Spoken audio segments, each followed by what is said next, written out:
10 reproches adressés à l'Église d'aujourd'hui par Paul Washer. 1 Timothée, chapitre 4, verset 1. L'Esprit dit expressément que dans les derniers temps, quelques-uns abandonneront la foi pour s'attacher à des esprits séducteurs et à des doctrines de démons. Approchons-nous du Seigneur dans la prière. Père, je viens à toi dans le nom de ton Fils Jésus-Christ. Seigneur, tu connais toutes choses. Tout est devant toi comme un livre ouvert. Qui donc parmi nous pourrait dissimuler l'état de son cœur en ta présence, sous ton regard? Devant toi, les actions des hommes les plus habiles sont à découvert. Ton omniscience est sans limite. Si ce n'était ta grâce, je serais de tous les hommes le plus terrorisé. Mais ta grâce est une réalité abondante et glorieuse, et tu la déverses sur le plus faible des hommes. Tu fais abonder ta grâce pour ta gloire. Père, je te loue et je t'adore. Je te rends grâce pour tout ce que tu es, pour tout ce que tu as fait. Il n'y a personne comme toi, ni au ciel, ni sur la terre, ni sous la terre. Tu es le roi, et il n'y en a pas d'autre. Tu es le sauveur, et tu ne partages cette gloire avec personne. Père, tu me connais tel que je suis. Tu connais mon immense besoin de grâce. Pourquoi suis-je ici, si ce n'est que tu appelles le plus faible des hommes, le plus vil des frères, et que par ta grâce il est souvent donné au plus petit d'enseigner le plus grand? C'est constamment le cas pour moi, et je te loue. Je t'adore, toi et toi seul. Père, viens maintenant à notre secours. Abat tout effet oratoire et maudit soit le brio intellectuel, Père. Que ta vérité seule soit exaltée. Que des hommes soient transformés pour que ton Église devienne plus glorieuse. Je t'en prie, accorde-moi, accorde-nous grâce sur grâce, miséricorde sur miséricorde. Secours-nous, et nous serons secourus. Et de ton secours, nous nous glorifierons dans le nom de Jésus. Amen. C'est un immense privilège pour moi d'être là aujourd'hui. Un privilège inouï de me tenir devant vous pour parler de réveil, de réforme, de ce que Dieu fait parmi son peuple et parmi les hommes. Le message que je vais partager avec vous contient des reproches, mais ce sont des reproches pleins d'espérance. Alors que je priais au sujet de ce que je devais vous apporter, je suis arrivé à une importante conclusion, et un lourd fardeau est venu sur mon cœur. Il nous faut un réveil. Nous avons besoin d'être tirés de notre sommeil. Mais nous ne pouvons pas tout bonnement nous attendre à ce que le Saint-Esprit descende et répare tout le gâchis que nous avons fait. La parole de Dieu nous donne des directives claires sur ce que Dieu a accompli en Christ, sur la façon dont nous devons conduire notre vie et sur l'ordre qu'il veut nous voir maintenir dans son Église.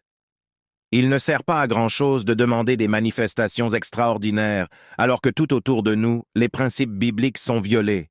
Vous le savez sûrement. Le diable et les impies n'ont guère de raison de contrer celui qui prie pour le réveil, à moins qu'en même temps cet homme n'œuvre à une réforme. Dieu nous a donné des vérités, et il est impossible de continuer à faire simplement ce qui nous paraît bon, tout en nous attendant à ce que le Saint-Esprit vienne bénir notre travail. L'étude de l'Ancien Testament montre que Moïse a reçu des directives extrêmement précises pour la construction du tabernacle. Cette minutie était-elle exclusivement réservée à Moïse, ou bien concerne-t-elle aussi l'Église? À mon avis, elle nous montre que Dieu a des volontés bien précises et que nous ne devons pas avoir la présomption d'en considérer le moindre détail comme insignifiant. Je le sais, je suis un homme fragile, en proie à bien des faiblesses, mais j'ai sur le cœur des reproches. Je ne peux pas affirmer que ce sont mes reproches, car qui suis-je pour reprocher quoi que ce soit à quiconque? Je n'oserais pas affirmer que ce sont les reproches de Dieu, de crainte de pécher par présomption. J'affirmerai toutefois ceci. Quand je considère l'Église et que je la compare à l'Écriture, je vois certaines choses qui doivent changer. Je ne me prends pas pour Martin Luther, et je n'arrive pas avec 95 thèses à afficher sur la porte de l'église du château de Wittenberg, mais j'ai à cœur ce fardeau et il faut que je le partage. Peut-être mes propos susciteront-ils la colère chez certains d'entre vous.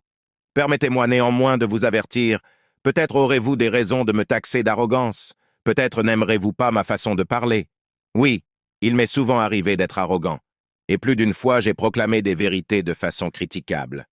Toutefois, ne permettez pas à ces défauts de vous servir de prétexte. La question véritable est la suivante. Est-ce que ce que je dis est vrai, malgré les défauts de celui qui s'adresse à vous?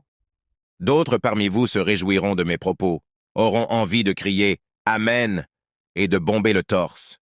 Je vous en supplie, Abstenez-vous de faire cela, car nous sommes tous coupables dans une certaine mesure. Si vous êtes parvenu à une certaine maturité spirituelle, alors je dirai comme mon frère, qu'as-tu que tu n'aies reçu? Et si tu l'as reçu, pourquoi te vantes-tu comme si tu ne l'avais pas reçu? 1 Corinthiens chapitre 4, verset 7. Ne vaut-il pas mieux tout simplement que nous adorions Dieu dans l'humilité? Si vous êtes un jeune pasteur, je ne veux pas que vous vous empariez avec enthousiasme de ces vérités pour en bombarder votre Église sans amour dès que vous reviendrez chez vous. Avant de vous lancer dans une réforme quelconque, assurez-vous d'abord que vos genoux soient en sang. Si vous êtes un pasteur d'âge mûr, servant le Seigneur depuis longtemps, je vous supplie de ne pas être arrogant, car un vieux roi insensé peut apprendre quelque chose du plus faible de ses serviteurs. Je vous supplie aussi de trouver le courage de changer tout ce qui doit être changé, même dans le cas où il ne vous resterait qu'un seul jour à vivre. Au moins vous pourrez entrer dans la gloire en sachant que vous avez essayé d'apporter une réforme biblique. Aux plus âgés d'entre vous, je voudrais adresser un avertissement.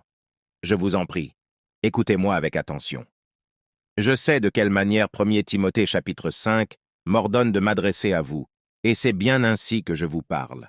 Sachez qu'il y en a beaucoup qui s'éveillent dans ce pays et ailleurs, en Europe, en Amérique du Sud et en bien d'autres lieux. Je vois des jeunes gens qui reviennent vers le rocher duquel nous avons été coupés, lisant Spurgeon et Whitefield, et toujours à l'écoute de Leonard Ravenhill 5, de Martin Lloyd Jones, de Tozer et de Wesley. C'est un vaste mouvement, et c'est inouï. Les médias populaires et le magazine Christianity Today ne se doutent même pas de ce qu'il se passe. J'avoue qu'il y a 15 ans, jamais je n'aurais imaginé que cet éveil puisse se produire. Mon ministère n'y est pour rien. C'est Dieu qui accomplit cela, indépendamment de tous nos ministères.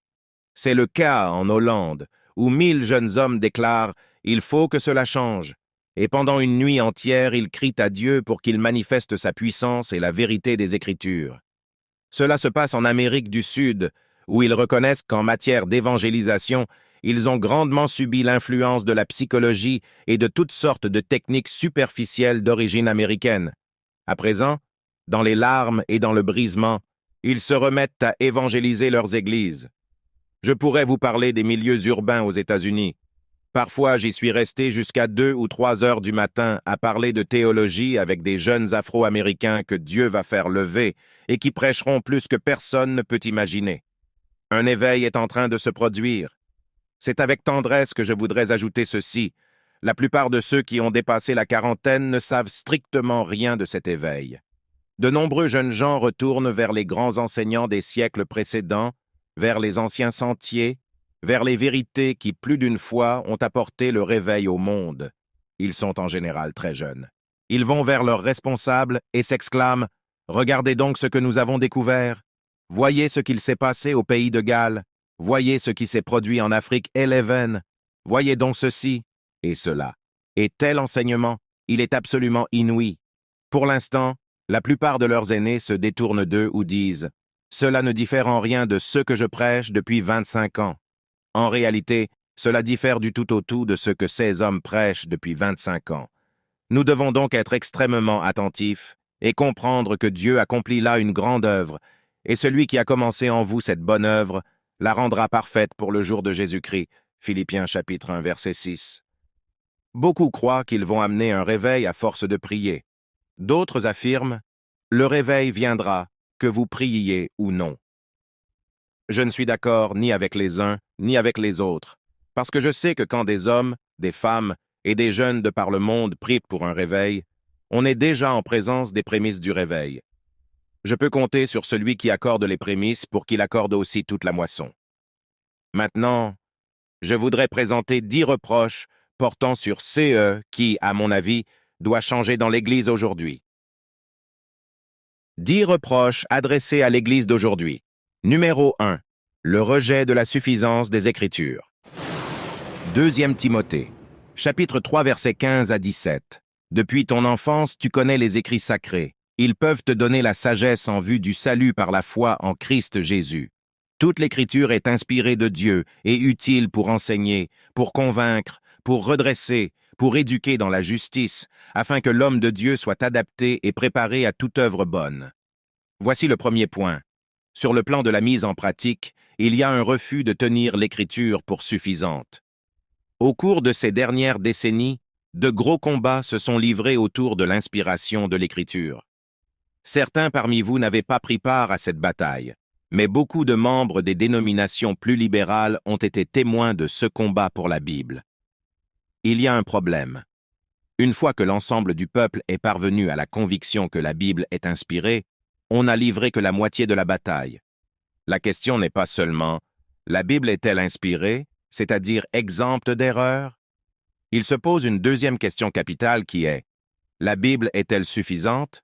Autrement dit, pour conduire une Église, devons-nous faire appel à tout ce qui porte le nom de sciences sociales et aux études portant sur la culture? Voilà la question essentielle. À mon avis, les sciences sociales ont pris le pas sur la parole de Dieu à un tel point que nous n'en avons même plus conscience. Ces sciences se sont immiscées dans notre Église, dans notre évangélisation et dans notre missiologie, tant et si bien que nos activités n'ont plus grand-chose de chrétien. Psychologie, anthropologie et sociologie sont à présent les influences dominantes dans nos églises. Un jour, il y a bien longtemps, quand j'étais au séminaire, un professeur est entré dans la salle de cours et s'est mis à dessiner des traces de pas sur le tableau noir, d'un bord à l'autre. Arrivé au bord, il s'est retourné vers nous, disant « Aristote arpente les salles de cette institution.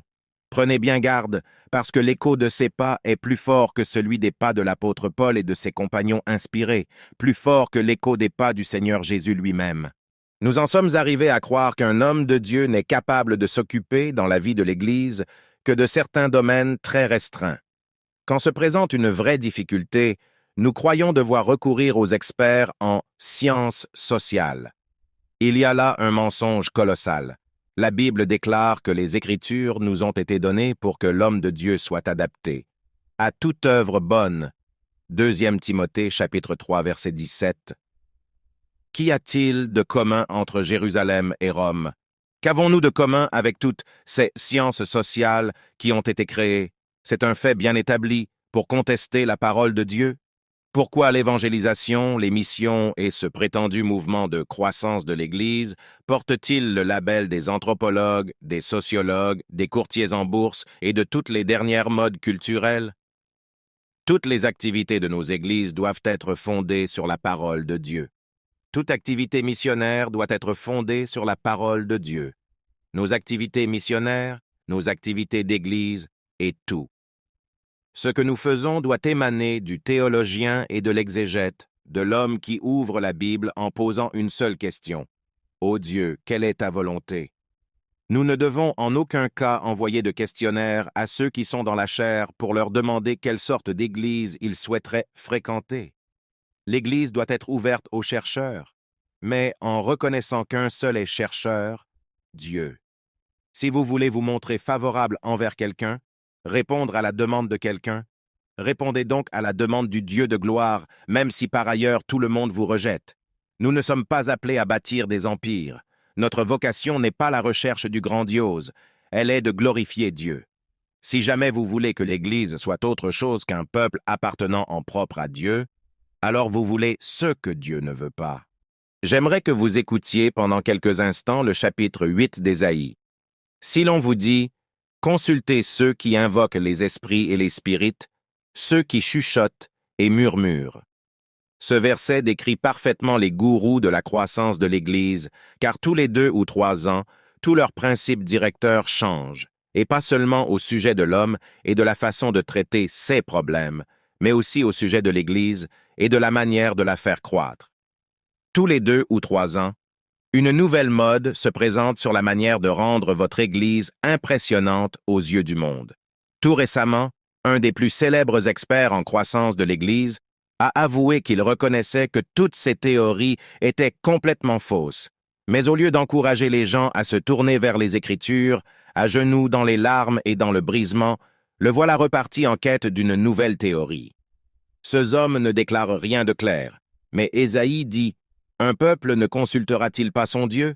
S'adressera-t-il aux morts en faveur des vivants? » Nous, membres d'Église et pasteurs, en tant que chrétiens, nous faut-il aller consulter des morts spirituels pour apprendre à nous occuper de ceux dont le Saint-Esprit a fait des vivants? à Dieu ne plaise. 10 reproches adressés à l'Église d'aujourd'hui. Numéro 2. L'ignorance au sujet de Dieu. Actes chapitre 7 dit verset 30. Dieu, sans tenir compte des temps d'ignorance, annonce maintenant à tous les hommes en tout lieu qu'ils ont à se repentir. On me dit parfois, « Frère Paul, viens donc passer toute une semaine à nous enseigner sur les attributs de Dieu. » Souvent je réponds, « Mon frère, est-ce que tu as bien réfléchi à tout ce que cela implique ?» Je me rappelle une conversation en particulier où le pasteur a répliqué, « Mais enfin, qu'est-ce que tu veux dire quand tu demandes si j'ai bien réfléchi à tout ce que cela implique ?» Eh bien, le thème que tu me proposes de traiter dans ton Église est largement sujet à controverse. Sujet à controverse, je te demande de parler de Dieu. Nous sommes une Église, nous sommes chrétiens. Comment ce thème-là pourrait-il bien susciter des controverses? Alors j'ai répondu, « Cher pasteur, quand je commencerai à enseigner ton assemblée sur la justice de Dieu, sur la souveraineté de Dieu, sur la colère de Dieu et sur la suprématie de Dieu, quelques-uns des meilleurs et des plus anciens membres de ton Église vont se lever et déclarer « Mon Dieu n'est pas comme cela. Jamais je ne pourrais aimer un Dieu comme celui-là. » Pourquoi? Parce qu'ils ont un Dieu qui est le produit de leurs propres pensées et qu'ils sont épris de ce qu'ils ont eux-mêmes fabriqué. Jérémie, chapitre 9, versets 23 à 24. Ainsi parle le Seigneur. Que le sage ne se glorifie pas de sa sagesse, que le fort ne se glorifie pas de sa force, que le riche ne se glorifie pas de sa richesse, mais que celui qui veut se glorifie d'avoir de l'intelligence et de me connaître, de savoir que je suis l'Éternel, qui exerce la bonté, le droit et la justice sur la terre, car c'est à cela que je prends plaisir, dit l'Éternel. Psaume chapitre 50, versets 20 et 1 à 22. Voilà ce que tu as fait, et je me suis tu. Tu t'es imaginé que je te ressemblais, mais je vais te reprendre et tout mettre sous tes yeux. Prenez-y donc garde, vous qui oubliez Dieu, de peur que je ne déchire, sans que personne délivre. Où donc est le problème? Il est dans le manque de connaissance de Dieu, 13. Beaucoup d'entre vous pensez peut-être, « Ah, les attributs de Dieu et la théologie, tout cela relève du domaine de la tour d'ivoire, et cela n'a pas d'application pratique. » Savez-vous pourquoi toutes vos librairies chrétiennes sont bourrées de manuels enseignant le développement personnel et les moyens de résoudre ces problèmes tout seuls? 5 manières de faire ceci, les 6 clés de la sanctification et les 10 moyens d'éviter la chute? C'est parce qu'on ne connaît pas Dieu. Alors il faut fournir aux gens toutes sortes de petits trucs charnels pour qu'ils continuent à marcher comme il conviendrait à des brebis. Revenez à vous-même comme il est convenable et ne péchez point, car certains d'entre vous ne connaissez pas Dieu. Je le dis à votre honte. Pourquoi le péché sévit-il à ce point, même au sein du peuple de Dieu? C'est parce que la connaissance de Dieu est absente. Permettez-moi de vous poser une question. Quand pour la dernière fois avez-vous pris part à un rassemblement qui avait pour thème les attributs de Dieu? Pasteur, quand pour la dernière fois avez-vous passé toute une année à enseigner sur la nature de Dieu? Combien d'enseignements dispensés à longueur de semaine dans ce pays ont-ils l'ombre d'un rapport avec la nature de Dieu? Combien il est facile de nager dans le sens du courant, d'emboîter le pas à tous les autres. Puis un jour, vous entendez des propos comme ceux que je tiens, et vous vous dites soudain, « Je ne me souviens pas d'avoir jamais entendu qui que ce soit enseigner sur les attributs de Dieu. » Alors faut-il s'étonner de ce que nous soyons dans un état pareil? Connaître Dieu, voilà la base de tout. Connaître Dieu, c'est la vie éternelle. Or, la vie éternelle ne commencera pas au moment où vous franchirez les portes de la gloire. La vie éternelle commence dès la conversion. La vie éternelle, c'est connaître Dieu. Croyez-vous vraiment que vous trouverez du ravissement à jouer à la balançoire sur les portes de perles et à arpenter les rues d'or pour l'éternité?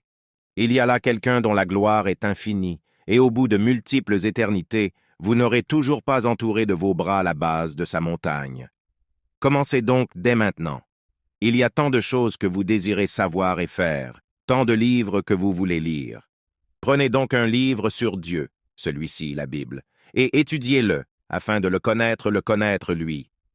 Pour toutes ces raisons, à mon avis, il vaudrait peut-être mieux, dans certains cas, ne pas avoir de culte le dimanche matin. Le dimanche matin est le moment où il y a le plus d'idolâtrie dans tout le pays. car une vaste portion de la population ne rend pas de culte au seul vrai Dieu. À la place, elle rend un culte à un Dieu issu de son propre cœur, à un Dieu qui est le fruit de sa propre chair, le produit d'astuces sataniques, le Dieu de l'intelligence selon ce monde. Elle s'est fabriqué un Dieu qui lui ressemble en tout point et qui tient davantage du Père Noël que de Yahvé. On ne trouve chez nous aucune crainte de Dieu, car il n'y a pas de connaissance de Dieu. 10 reproches traduits à l'Église d'aujourd'hui. Numéro 3. On ne traite pas le mal dont souffre l'homme. Romains, chapitre 3, versets 10 à 12. Comme il est écrit, il n'y a point de juste, pas même un seul. Nul n'est intelligent, nul ne cherche Dieu. Tous sont égarés, tous sont pervertis. Il n'en est aucun qui fasse le bien, pas même un seul. L'Épître aux Romains est l'un des livres que j'aime le plus dans la Bible. Ce n'est pas une théologie systématique, mais c'est ce qui s'en approche le plus. N'est-il pas étonnant que tout au long des 3 premiers chapitres, Paul ne traite qu'un seul sujet? Il commence par enfermer tous les hommes sous la condamnation. Cependant, la condamnation n'est pas le souverain bien de sa théologie. Ce n'est pas son but, son propos ultime. Pour Paul, c'est le moyen d'amener ses lecteurs au salut, parce que les hommes doivent parvenir à se connaître eux-mêmes avant que leur moi puisse capituler devant Dieu. Les hommes sont tellement déchus qu'il leur faut être dépouillés de toute espérance placée dans leur propre chair avant qu'ils puissent être amenés à Dieu. Cette question-là est capitale dans tous les domaines, et tout particulièrement en matière d'évangélisation. À 21 ans, je venais d'être appelé à prêcher. À Paducah, dans le Kentucky, je suis allé dans un magasin où l'on accordait aux prédicateurs une remise de 50% sur les complets, et cela depuis 50 ou 60 ans. Soudain, la porte s'ouvre. Une sonnerie retentit, puis la porte se referme. Un homme extrêmement âgé est là devant moi.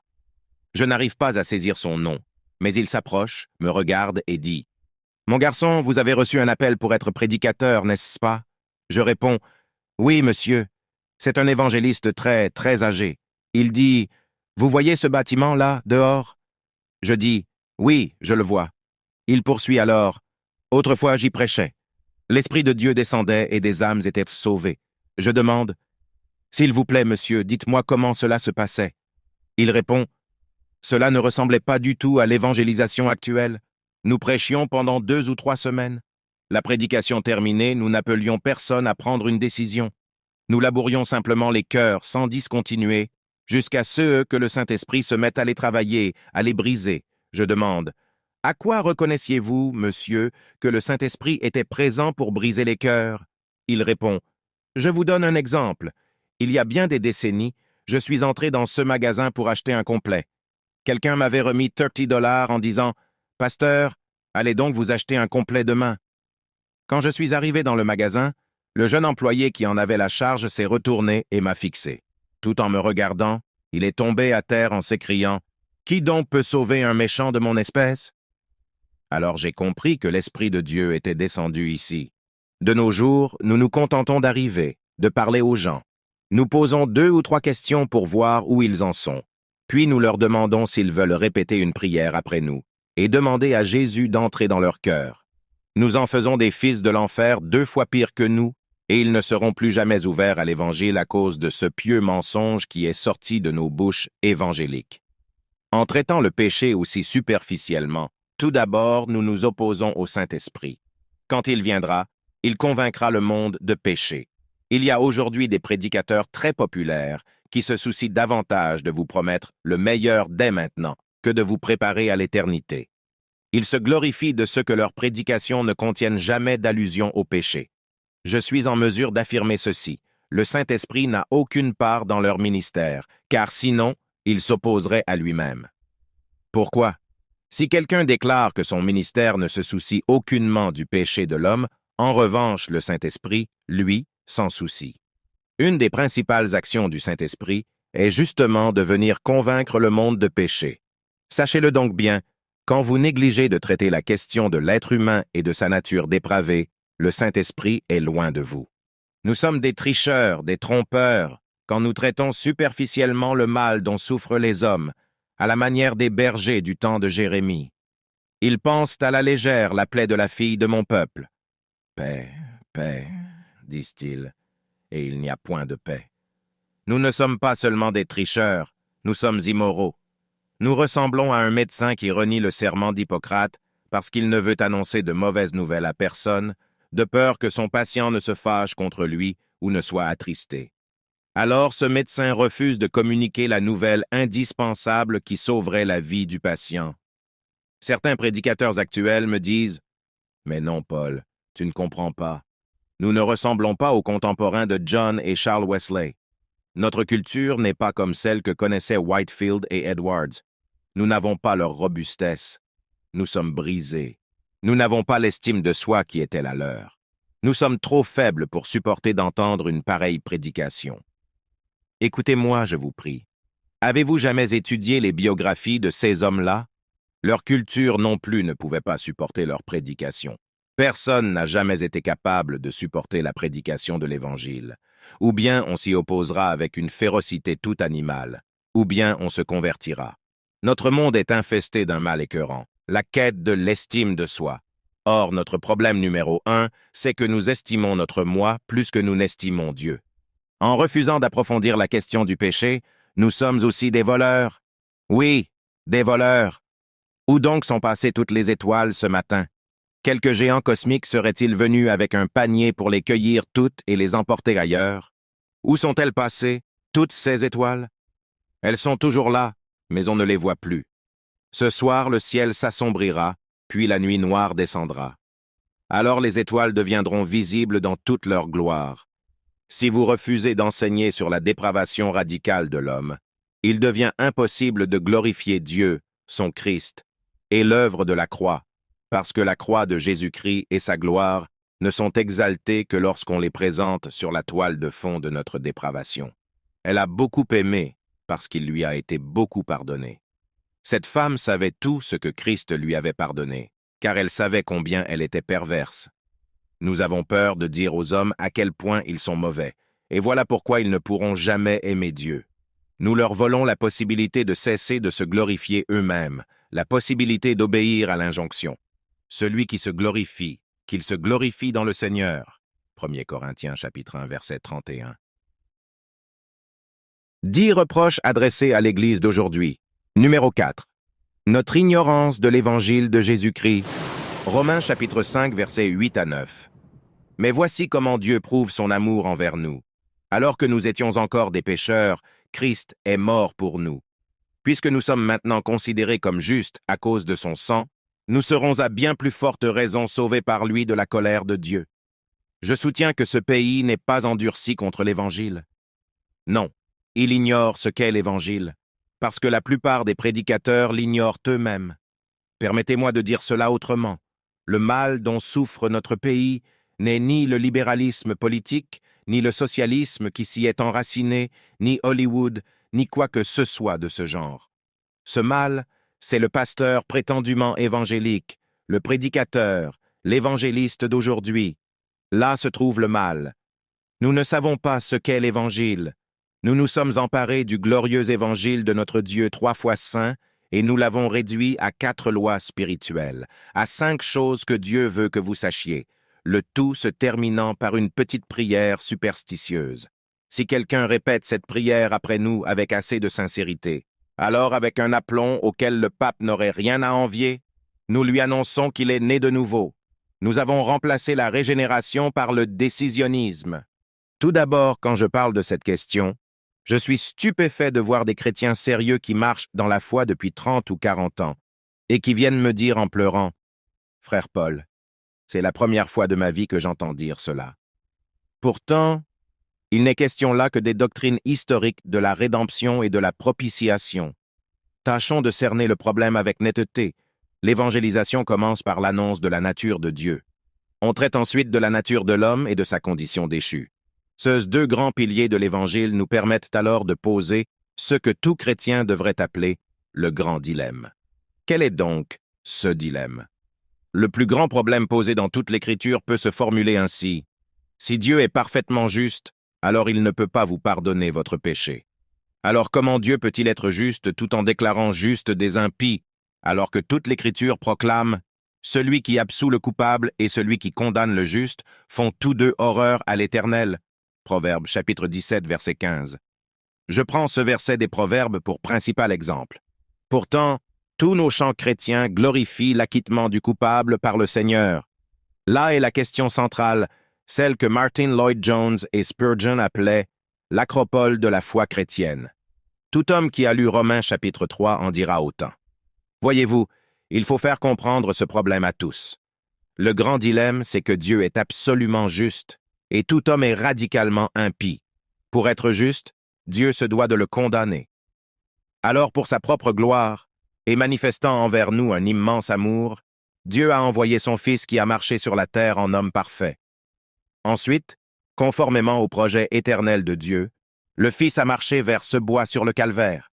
Sur le bois de la croix, il a porté notre péché, prenant, juridiquement parlant, la place de son peuple, et portant notre culpabilité, il a été fait malédiction. Maudit est quiconque n'observe pas tout ce qui est écrit dans le livre de la loi. Christ nous a rachetés de la malédiction en devenant malédiction à notre place. Tant de personnes ont de l'Évangile une vision romantique, vidée de toute puissance. Pour ces personnes, Christ est là, supportant les blessures infligées par l'Empire romain, et comme le Père n'avait pas la fortitude morale de supporter la souffrance de son Fils, il s'est détourné de lui, mais non. Le Père s'est détourné parce que son Fils avait été fait pécher. Quand Christ, dans le jardin de Gethsémané, s'écrie « Que cette coupe s'éloigne de moi », on se livre à des spéculations comme celle-ci. Qu'y avait-il dans la coupe? Oui, il y avait la croix romaine, le fouet, les clous, cette atroce souffrance physique. Je ne veux rien enlever à la souffrance physique de Christ sur le bois de la croix. Mais cette coupe était celle de Dieu. Il fallait que la colère du Père fût déversée sur le Fils. Il fallait qu'un homme meure, portant la culpabilité du peuple de Dieu, abandonné du Père à cause de sa justice, et broyé sous la colère divine, car il a plu à l'Éternel de le briser. Dernièrement, en visite dans un séminaire germanophone européen, j'ai aperçu un livre, The Cross of Christ, la croix de Christ. Pas celui de John Stott, un autre. Je l'ai pris et me suis mis à le lire, et voici ce qu'il disait. Le Père a regardé du haut du ciel la souffrance infligée par les hommes à son Fils, et l'a comptée comme le paiement de notre dette. Voilà une déclaration hérétique. Oui, cette souffrance physique, le fait d'être cloué sur la croix, tout cela faisait partie de la colère de Dieu. Le sacrifice devait comporter une effusion de sang. Je n'ai rien à redire à cela, mes chers amis, si vous vous arrêtez là, vous n'avez pas l'Évangile. Quand on prêche l'Évangile aujourd'hui, quand on le partage lors d'une évangélisation d'un à un, entendez-vous jamais parler de la justice divine et de la colère divine? Presque jamais. On explique rarement que Christ a pu nous racheter parce qu'il a été broyé par la justice de Dieu. Et puisqu'il a satisfait cette justice divine par sa mort, à présent Dieu est à la fois juste et le justificateur des impies. C'est ainsi qu'on rabaisse l'Évangile. Ensuite, on se demande pourquoi il n'a pas de puissance. Que s'est-il passé? Je vais vous le dire. Une fois l'Évangile mis de côté, ce qui passe pour être le message d'évangélisation perd sa puissance. Alors on doit se livrer à tous ces petits tours de passe-passe qui servent si souvent aujourd'hui à convertir les gens. Nous connaissons tous la plupart de ces petits tours, mais aucun n'est efficace. Il y a plusieurs années, après avoir obtenu mon diplôme au séminaire, j'ai dû me décider pour ou contre un doctorat de 3e cycle. Pour sauver ma vie spirituelle, Dieu m'a envoyé en pleine jungle au Pérou, aussi loin que possible des milieux universitaires. Là, j'ai commencé à prendre conscience de la réalité. Comme l'a dit Spurgeon, des hommes plus grands que moi avec de plus grands intellects que le mien se sont penchés sur la doctrine du retour de Christ sans parvenir à un résultat. Or, c'est une doctrine magnifique et puissante. Pour ma part, je m'attacherai à ceci. Je chercherai à saisir quelque chose de Jésus-Christ et de Jésus-Christ crucifié. Cela me met dans une telle colère quand on traite le glorieux évangile de Christ comme s'il n'était que le tout premier petit pas dans la vie chrétienne, et comme si on pouvait en faire le tour en une dizaine de minutes avant de passer à d'autres sujets plus importants. Faire cela, c'est montrer que notre connaissance des choses de Dieu est lamentablement rabougrie. Mes amis, au jour du retour de Christ, nous comprendrons absolument tout sur le second avènement, mais au bout d'une éternité d'éternité au ciel, nous n'aurons même pas commencé à saisir toute la gloire divine du calvaire. Le calvaire, tout est là. Jeune homme, Jeune prédicateur, écoute-moi. Attache-toi à connaître la vérité sur ce bois, la vérité sur la croix et sa signification. Tu n'auras plus jamais besoin d'aller chercher du feu étranger pour ton four, pour peu que tu comprennes quelque chose de ce que Christ a accompli sur ce bois. J'aime parler de cette scène. J'ai dû l'évoquer des milliers de fois. Abraham gravit la montagne, emmenant son fils Isaac, son fils, son unique, son bien-aimé. Ne croyez-vous pas que là, le Saint-Esprit cherche à nous parler d'un événement futur? Ce fils ne résiste pas. Il se couche sur l'autel. Le Père remet sa volonté à la volonté de Dieu et lève son couteau de silex pour transpercer le cœur de son propre fils. Mais alors Dieu arrête sa main et fait savoir au vieil homme qu'il a donné un bélier pour le sacrifice. Beaucoup de chrétiens se disent « Ah, comme cette histoire finit bien !» Mais ce n'est pas la fin de l'histoire. Ce n'est qu'un intermède. Des milliers d'années plus tard, Dieu le Père pose sa main sur le front de son fils, son unique, son bien-aimé, reprend le couteau de silex de la main d'Abraham et immole son fils unique avec toute la force de sa colère. Savez-vous maintenant pourquoi l'évangile que vous prêchez n'a pas de puissance?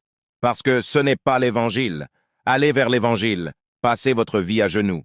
Détournez-vous des hommes, étudiez la croix. Ce quatrième reproche concerne en fait la méconnaissance de la doctrine de la régénération. Je sais qu'il y a ici des calvinistes et des arminiens, et qu'entre les deux il y a toutes sortes d'hybrides étranges. Mais je tiens à le dire, la question fondamentale n'est pas le calvinisme. Je vais vous dire quelle est la question fondamentale, c'est la régénération. Voilà pourquoi je suis en communion avec Wesley, Ravenhill, Tozer et tant d'autres, peu importe leurs convictions sur d'autres points, car ils croyaient que le salut ne pouvait pas être manipulé par le prédicateur, que ce salut était une œuvre puissante et magnifique du Dieu omnipotent. Alors voilà pourquoi je me tiens à leur côté. Cette œuvre de régénération par le Saint-Esprit manifeste davantage de puissance divine que ne le fit la création du monde et même la création de l'univers. En effet, Dieu a créé l'univers ex nihilo, à partir de rien. Mais là, il recrée un être humain à partir d'une masse de corruption. C'est à mettre en parallèle avec la résurrection de notre Sauveur d'entre les morts. Je le comprends. Parmi les prédicateurs, il y a des enseignants, des prêcheurs et des expositeurs. Tous sont indispensables à la santé de l'Église. Mais il vous faut saisir ceci. J'ai entendu dire que le vieux pasteur Campbell Morgan, quand il montait dans cette tour majestueuse pour prêcher, se redisait ces paroles. Pareil à un agneau qu'on mène à l'abattoir, à une brebis muette devant ceux qui la tondent. Il savait bien qu'en dehors d'une œuvre régénératrice magnifique du Saint-Esprit, tout ce qu'il dirait serait lettre morte. C'est l'Esprit qui fait vivre. En ce sens, nous tous qui proclamons la vérité de la parole de Dieu, devons le faire de manière prophétique. Ce que je veux dire par là, c'est que tous, nous sommes toujours comme Ézéchiel dans cette vallée d'ossements desséchés, complètement secs. Nous nous tenons là, et que faisons-nous? Nous prophétisons, disant « Écoutez la parole du Seigneur ». Nous savons qu'il faut que le souffle de Dieu passe sur ces morts, sinon ils ne revivront pas. Quand on a pleinement saisi cela, jusque dans le fond de son être, il devient impossible de se livrer à ce genre de manipulation qu'on appelle si souvent évangélisation. Alors vous proclamerez la parole du Seigneur, la doctrine de la régénération. Pensez aux Wesley et à ceux qu'ils ont dû affronter. Pensez aussi à mon cher Whitefield. Tout le monde à leur époque se croyait chrétien, complètement chrétien. Pourquoi? Parce que tous avaient reçu le baptême à leur naissance et pensaient avoir été introduits dans l'alliance. Puis ils avaient été confirmés, mais ils vivaient comme des diables. On avait abandonné la régénération au profit d'une sorte de formalisme, d'une foi dans le credo lui-même, cautionné par les autorités religieuses de ce temps-là. Alors, les Wesley parurent, disant « Non, tout ne va pas bien pour vos âmes. Vous n'êtes pas nés de nouveau. Examinez-vous vous-même. Mettez-vous vous-mêmes à l'épreuve pour voir si vous êtes dans la foi. Affermissez votre vocation et votre élection. Il vous faut naître de nouveau. Aux États-Unis, à cause de l'évangélisation moderne pratiquée au cours de ces dernières décennies, on ne sait plus du tout ce que signifie naître de nouveau. Cela veut simplement dire qu'un jour, au cours d'une campagne d'évangélisation, quelqu'un a pris une décision qu'il croyait sincère, mais rien dans sa vie ne manifeste une œuvre surnaturelle de recréation par le Saint-Esprit. Si quelqu'un est en Christ, il est une nouvelle création. 2 Corinthiens chapitre 5, verset 17. Le texte ne dit pas « certains de ceux qui sont en Christ ». 10 reproches adressés à l'Église d'aujourd'hui. Numéro 5. Un système d'invitation contraire à la Bible. Marc le chapitre 1, verset 15. Les temps sont accomplis, et le royaume de Dieu s'est approché. Repentez-vous et croyez à l'Évangile. Aujourd'hui, notre situation ressemble à celle que connaissaient les Wesley et Whitefield. À quoi sommes-nous confrontés? Le plus souvent, ce n'est pas au baptême des nouveau-nés, ni à la confirmation par une autorité ecclésiastique de la haute Église anglicane. Aujourd'hui, nous sommes confrontés à la prière du pécheur. Sachez que si je fais la guerre à quelque chose, c'est bien à la prière du pécheur. Oui, tout comme la dépendance envers le baptême des nouveau-nés pour leur salut fut, à mon sens, le veau d'or de la Réforme, de même aujourd'hui, la prière du pécheur est le veau d'or des baptistes, des évangéliques et de tous ceux qui leur emboîtent le pas. Cette prière du pécheur a envoyé plus de gens en enfer que toute autre pratique sur la face de la terre.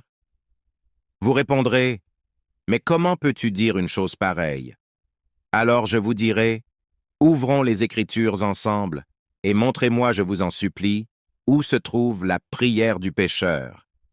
J'aimerais tellement qu'on montre un exemple scripturaire de ce type d'évangélisation, mais l'Écriture ne nous dit jamais que Jésus-Christ est allé vers la nation d'Israël en annonçant « Les temps sont accomplis, le royaume de Dieu s'est approché, et qui parmi vous veut me demander d'entrer dans son cœur? Ah, une main se lève là-bas. » Le Seigneur ne dit pas cela. Il dit « Repentez-vous et croyez à l'Évangile. » Beaucoup aujourd'hui placent leur foi dans le fait d'avoir prononcé une prière, au moins une fois dans leur vie, et quelqu'un leur a annoncé qu'ils étaient sauvés puisqu'ils étaient suffisamment sincères. Si vous leur posez la question « Êtes-vous sauvés ?» Ils ne répondent pas « Oui, parce que je regarde à Christ seul, et ma vie a tellement changé que j'ai l'assurance d'être né de nouveau. » Non, ils disent au contraire « À telle époque de ma vie, j'ai fait une prière. » Aujourd'hui, leur vie ressemble à celle du diable, mais un jour, ils ont fait une prière. On m'a parlé d'un évangéliste qui tentait de persuader un homme de faire ce genre de prière. Finalement, cet homme était tellement mal à l'aise que l'évangéliste a dit « Bien, écoutez, je vais prier Dieu pour vous, et si ce que je dis correspond à ce que vous voulez dire à Dieu, serrez mes mains dans les vôtres. » Ah, la puissance de Dieu! Voilà le décisionnisme, et c'est de l'idolâtrie. Des gens croient qu'ils vont aller au ciel parce qu'ils ont évalué la sincérité de leur propre décision. Quand Paul a visité l'église de Corinthe, il n'a pas dit « Vous ne vivez pas en chrétien. Alors revenons à ce point dans votre vie où vous avez fait cette prière et voyons si vous étiez sincères. » Non, il leur dit « Examinez-vous vous-même pour voir si vous êtes dans la foi. Mettez-vous vous-mêmes à l'épreuve. Je veux que vous en soyez pleinement persuadés, mes amis. Le salut est par la foi seule. C'est une œuvre de Dieu. Grâce sur grâce sur grâce.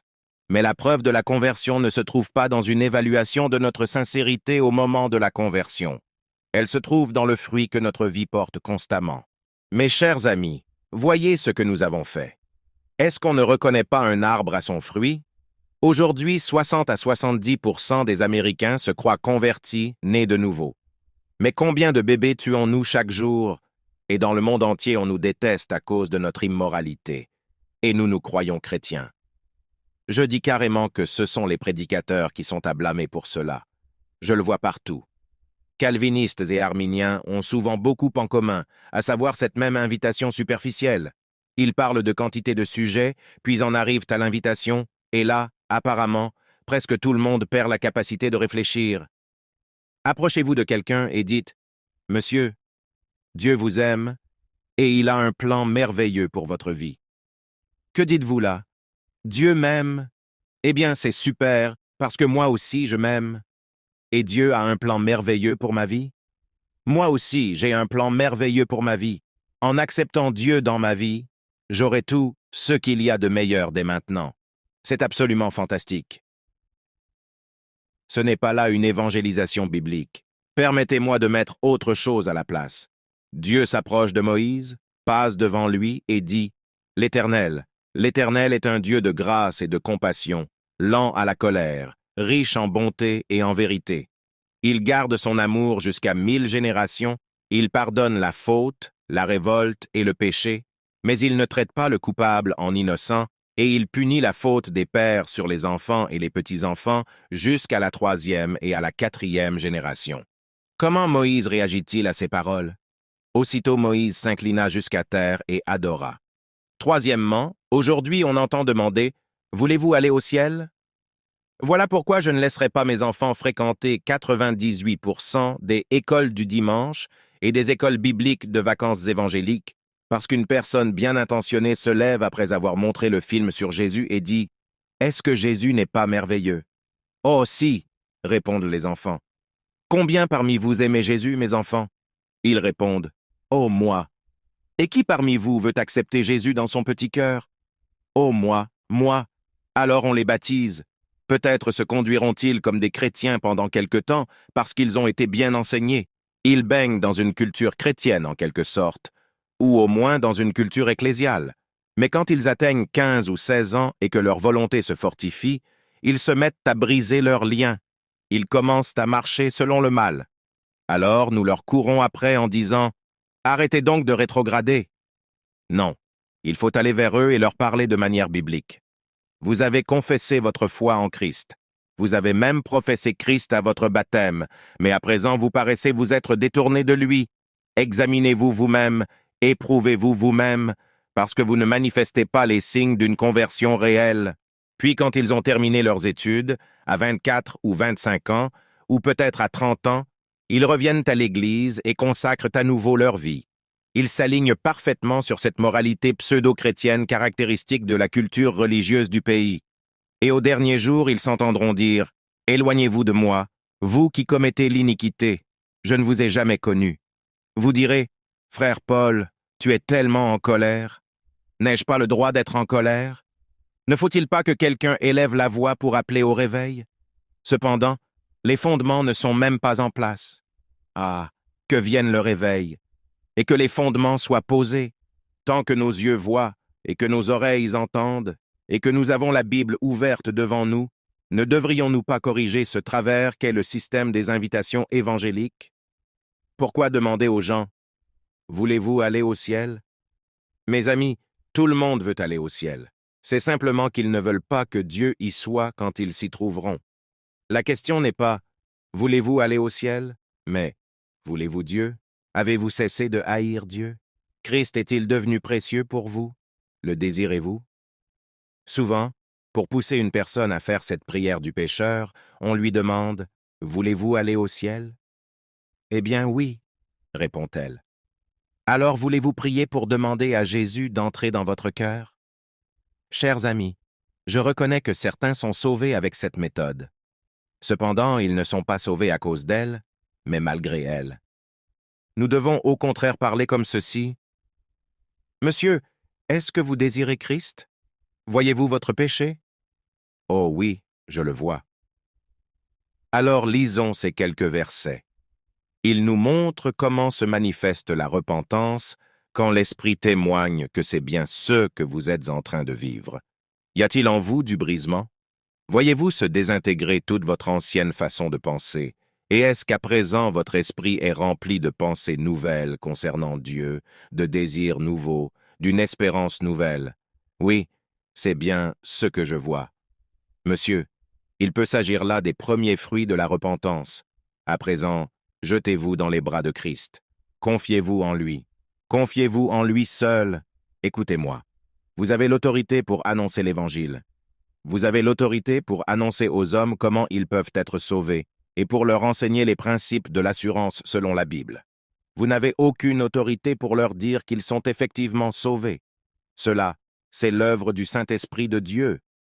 À la place, vous les faites passer par ce petit protocole. Avez-vous demandé à Jésus d'entrer dans votre cœur? Oui, répondent-ils. Pensez-vous que vous étiez sincère? Oui. Croyez-vous que Christ vous a sauvé? Je ne sais pas. Mais bien sûr qu'il vous a sauvé, parce que vous étiez sincère, et il a promis que si vous lui demandiez d'entrer, il entrerait. Vous êtes donc sauvé. Au bout d'un entretien de 5 minutes, il quitte les lieux. L'évangéliste va déjeuner et cet homme est perdu. Il est perdu. Cette invitation n'est pas biblique. Si jamais ces gens doutent de leur salut, on recommence le petit protocole. On dit, à un moment donné, avez-vous prié et demandé à Jésus d'entrer dans votre vie? Oui. Étiez-vous sincère? Je le pense. Alors aujourd'hui, c'est tout simplement le diable qui cherche à vous troubler. Si on ne voit pas de croissance chez ces personnes, dans le contexte d'une Église sans croissance spirituelle, dans un contexte où l'on persiste à marcher selon la chair, cela ne dérange personne. On attribue le problème à un manque de discipline personnelle, et on se réfugie dans la doctrine du chrétien charnel. La doctrine du chrétien charnel a détruit davantage de vies et envoyé en enfer davantage de gens que vous n'imaginez. Les chrétiens ont-ils à lutter contre le péché? Oui. Un chrétien peut-il tomber dans le péché? Absolument. Un chrétien peut-il marcher selon la chair tous les jours de sa vie, sans porter de fruits, tout en étant véritablement chrétien? Absolument pas. Sinon, toutes les promesses de l'Ancien Testament au sujet de l'alliance néo-testamentaire de préservation auraient échoué. Et tout ce que Dieu dit de la discipline dans l'Épître aux Hébreux serait un mensonge. Hébreux 12, verset 6. On reconnaît un arbre à son fruit. Luc 6, 44. J'ai vu des prédicateurs qui avaient une grande compréhension des choses de Dieu, mais quand ils en venaient à une présentation de l'Évangile, ils retombaient une fois de plus dans cette méthodologie anti-biblique. Permettez-moi de vous raconter un des moments les plus précieux dans ma vie de chrétien. Cela se passait au Canada, à 30 kilomètres de l'Alaska, dans une ville qui comptait plus de grizzlies que d'habitants. Dans une petite église d'environ 15 ou 20 personnes, je m'apprête à prêcher. À l'instant où je me lève pour parler, un homme, un véritable colosse, entre dans la salle. Il doit avoir 60 ou peut-être 70 ans. Il serait de taille à nous terrasser tous. Tout en prêchant, j'observe son visage. Alors je mets de côté tout ce que j'ai préparé et j'annonce simplement l'Évangile. Jamais je n'ai vu un être humain plus abattu que lui. Alors je prêche l'Évangile, puis encore l'Évangile. À la fin, je quitte la chair et vais directement vers lui. Je demande, « Monsieur, dites-moi ce qui ne va pas. Qu'est-ce qui vous bouleverse? De toute ma vie, je n'ai jamais vu personne de plus triste, de plus accablé que vous. » Il tire d'une enveloppe de papier craft des clichés radiographiques que je ne comprends pas et me dit, « Je viens de voir le docteur.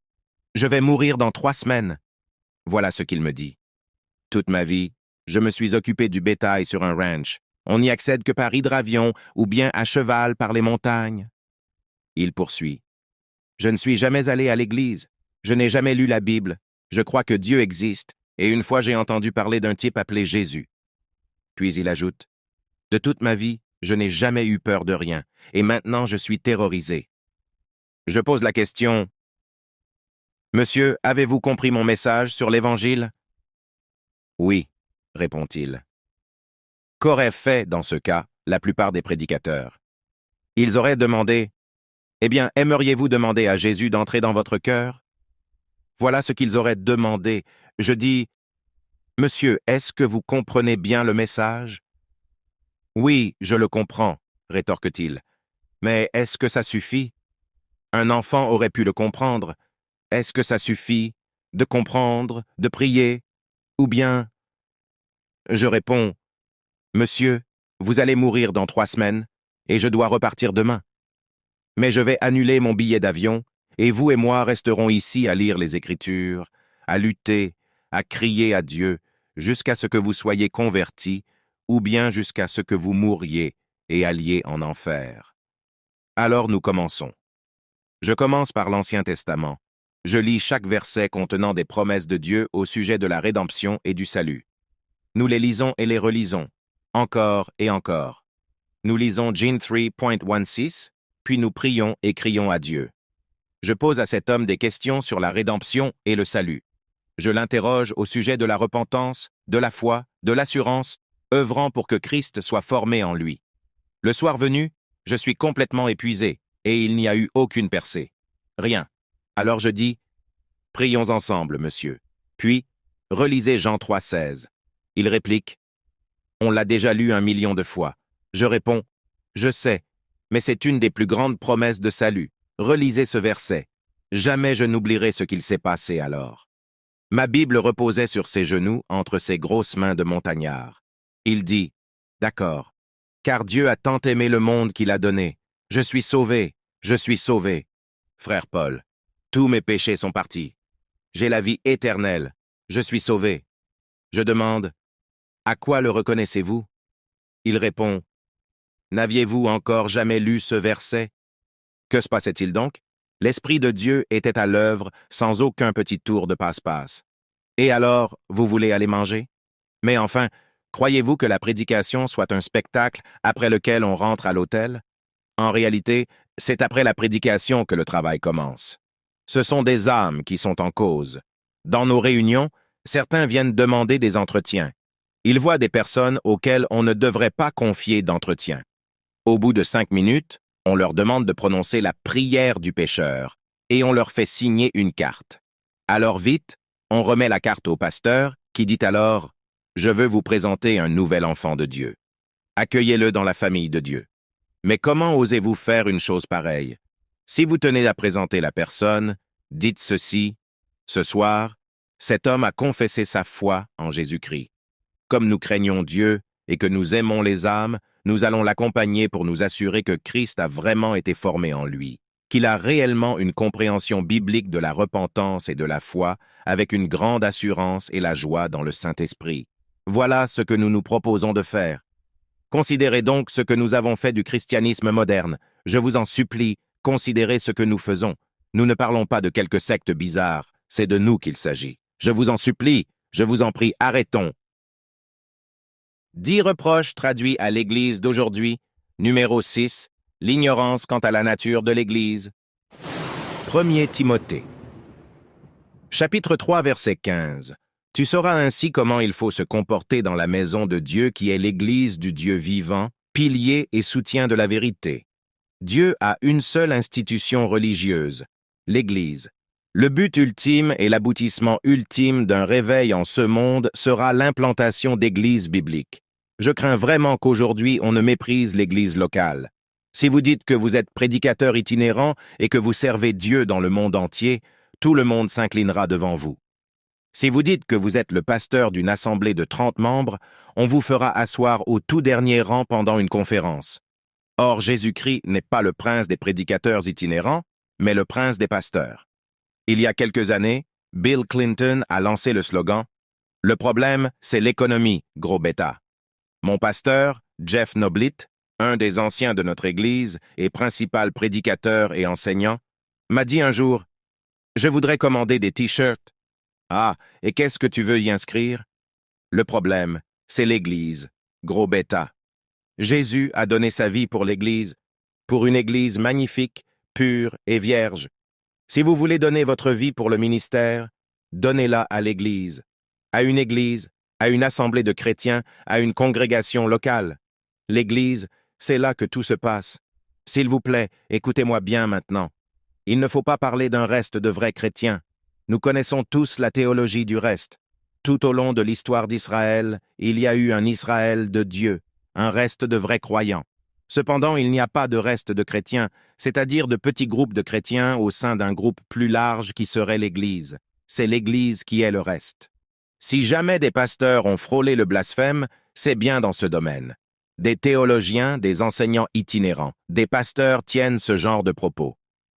Il y a autant de péchés au-dedans de l'Église qu'en dehors. Le divorce est tout aussi fréquent dans l'Église qu'en dehors. Il y a tout autant d'immoralité et de pornographie dans l'Église qu'en dehors. Des prédicateurs affirment « Oui, l'Église se conduit comme une prostituée ».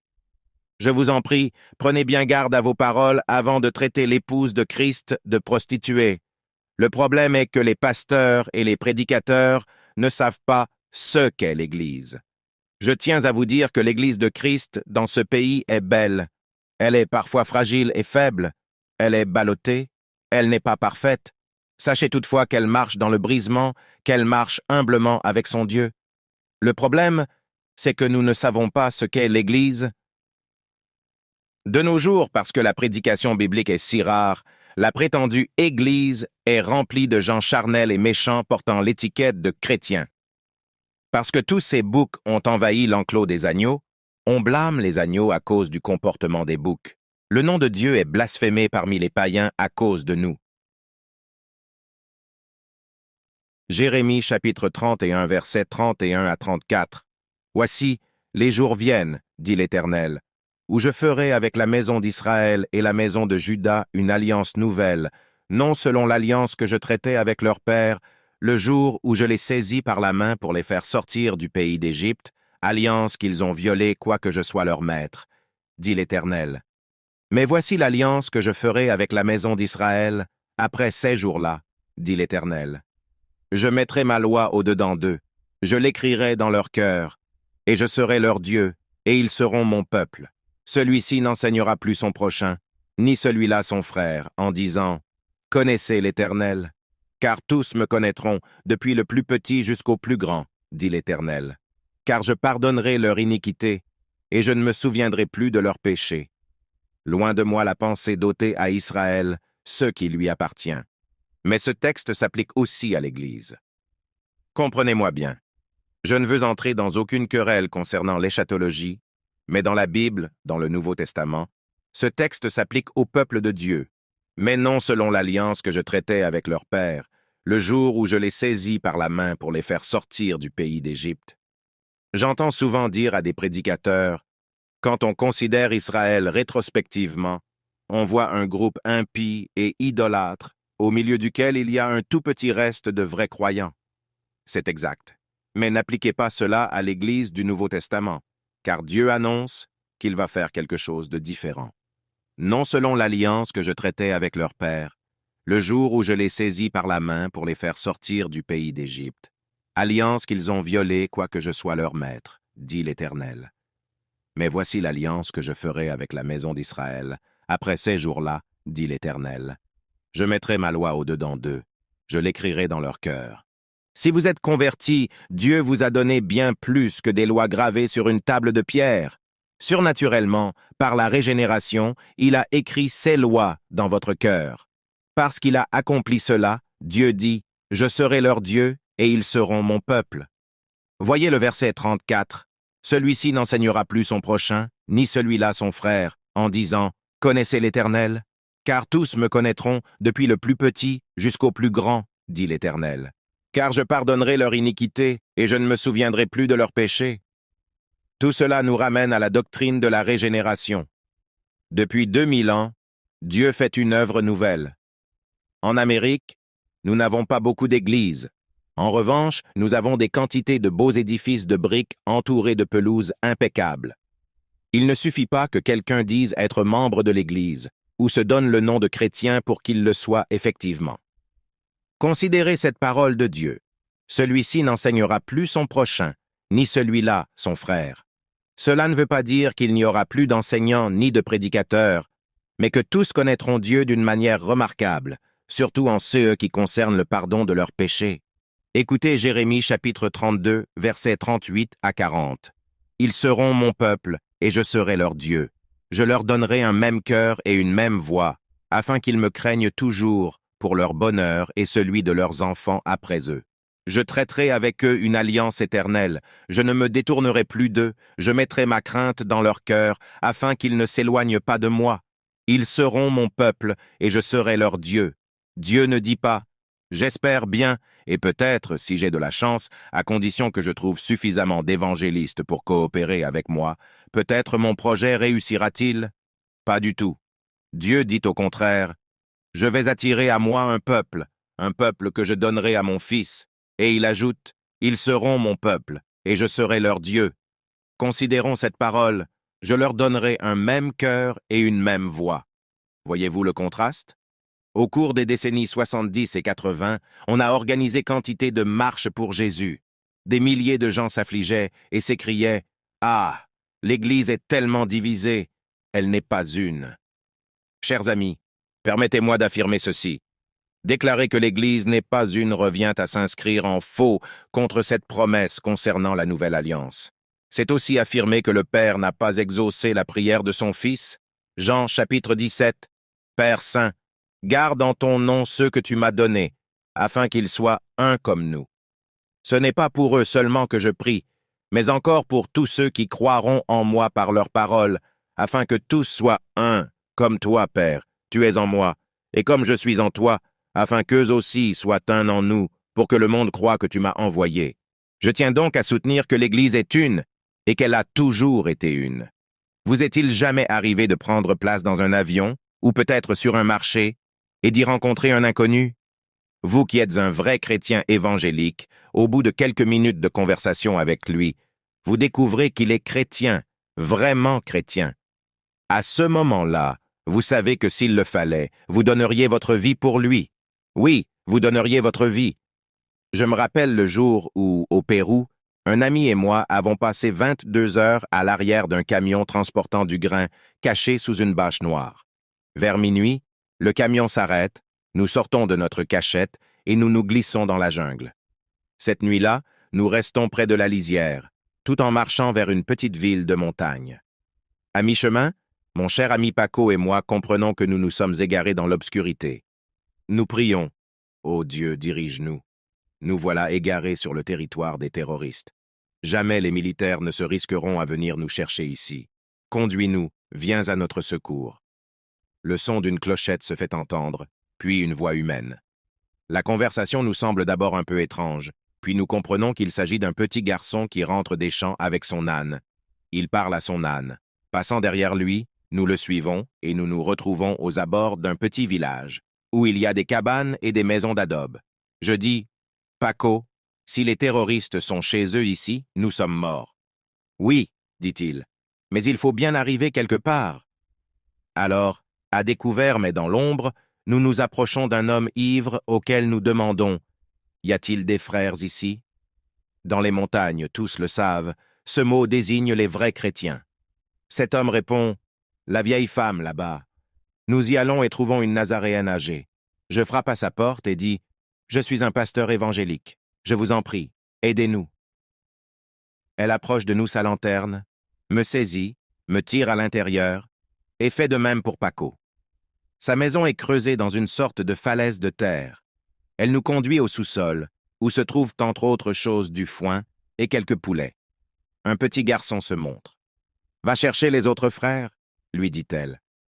Alors des hommes commencent à arriver d'on ne sait où, apportant des poulets, du yucca et quantité d'autres choses, risquant leur vie pour nous.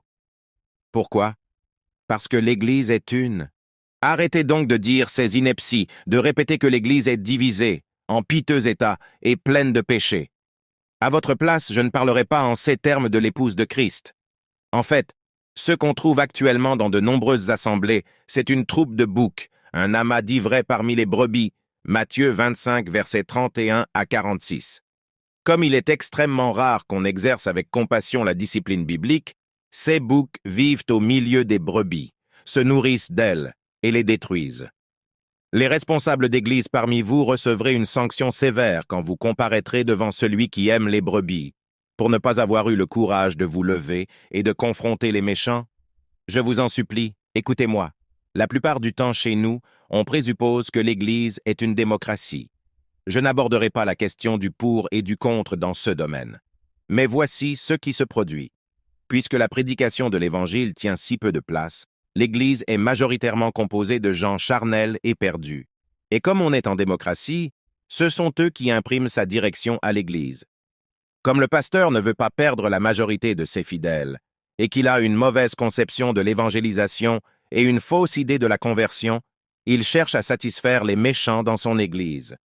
Le petit troupeau de vraies brebis reste là au beau milieu de tout ce théâtre, de cette mondanité, de équipement multimédia et crie « Mais nous voulons simplement adorer Jésus, nous voulons simplement qu'on nous enseigne la Bible. » Mes amis, cette situation terrible de leurs églises coûtera cher à ces pasteurs. Tant de pasteurs s'efforcent de maintenir l'unité du groupe, alors qu'au milieu de tout cela, un petit troupeau meurt de faim et se trouve contraint d'aller dans une direction dont il ne veut pas. On le force à aller dans le sens de la majorité charnelle. Écoutez-moi.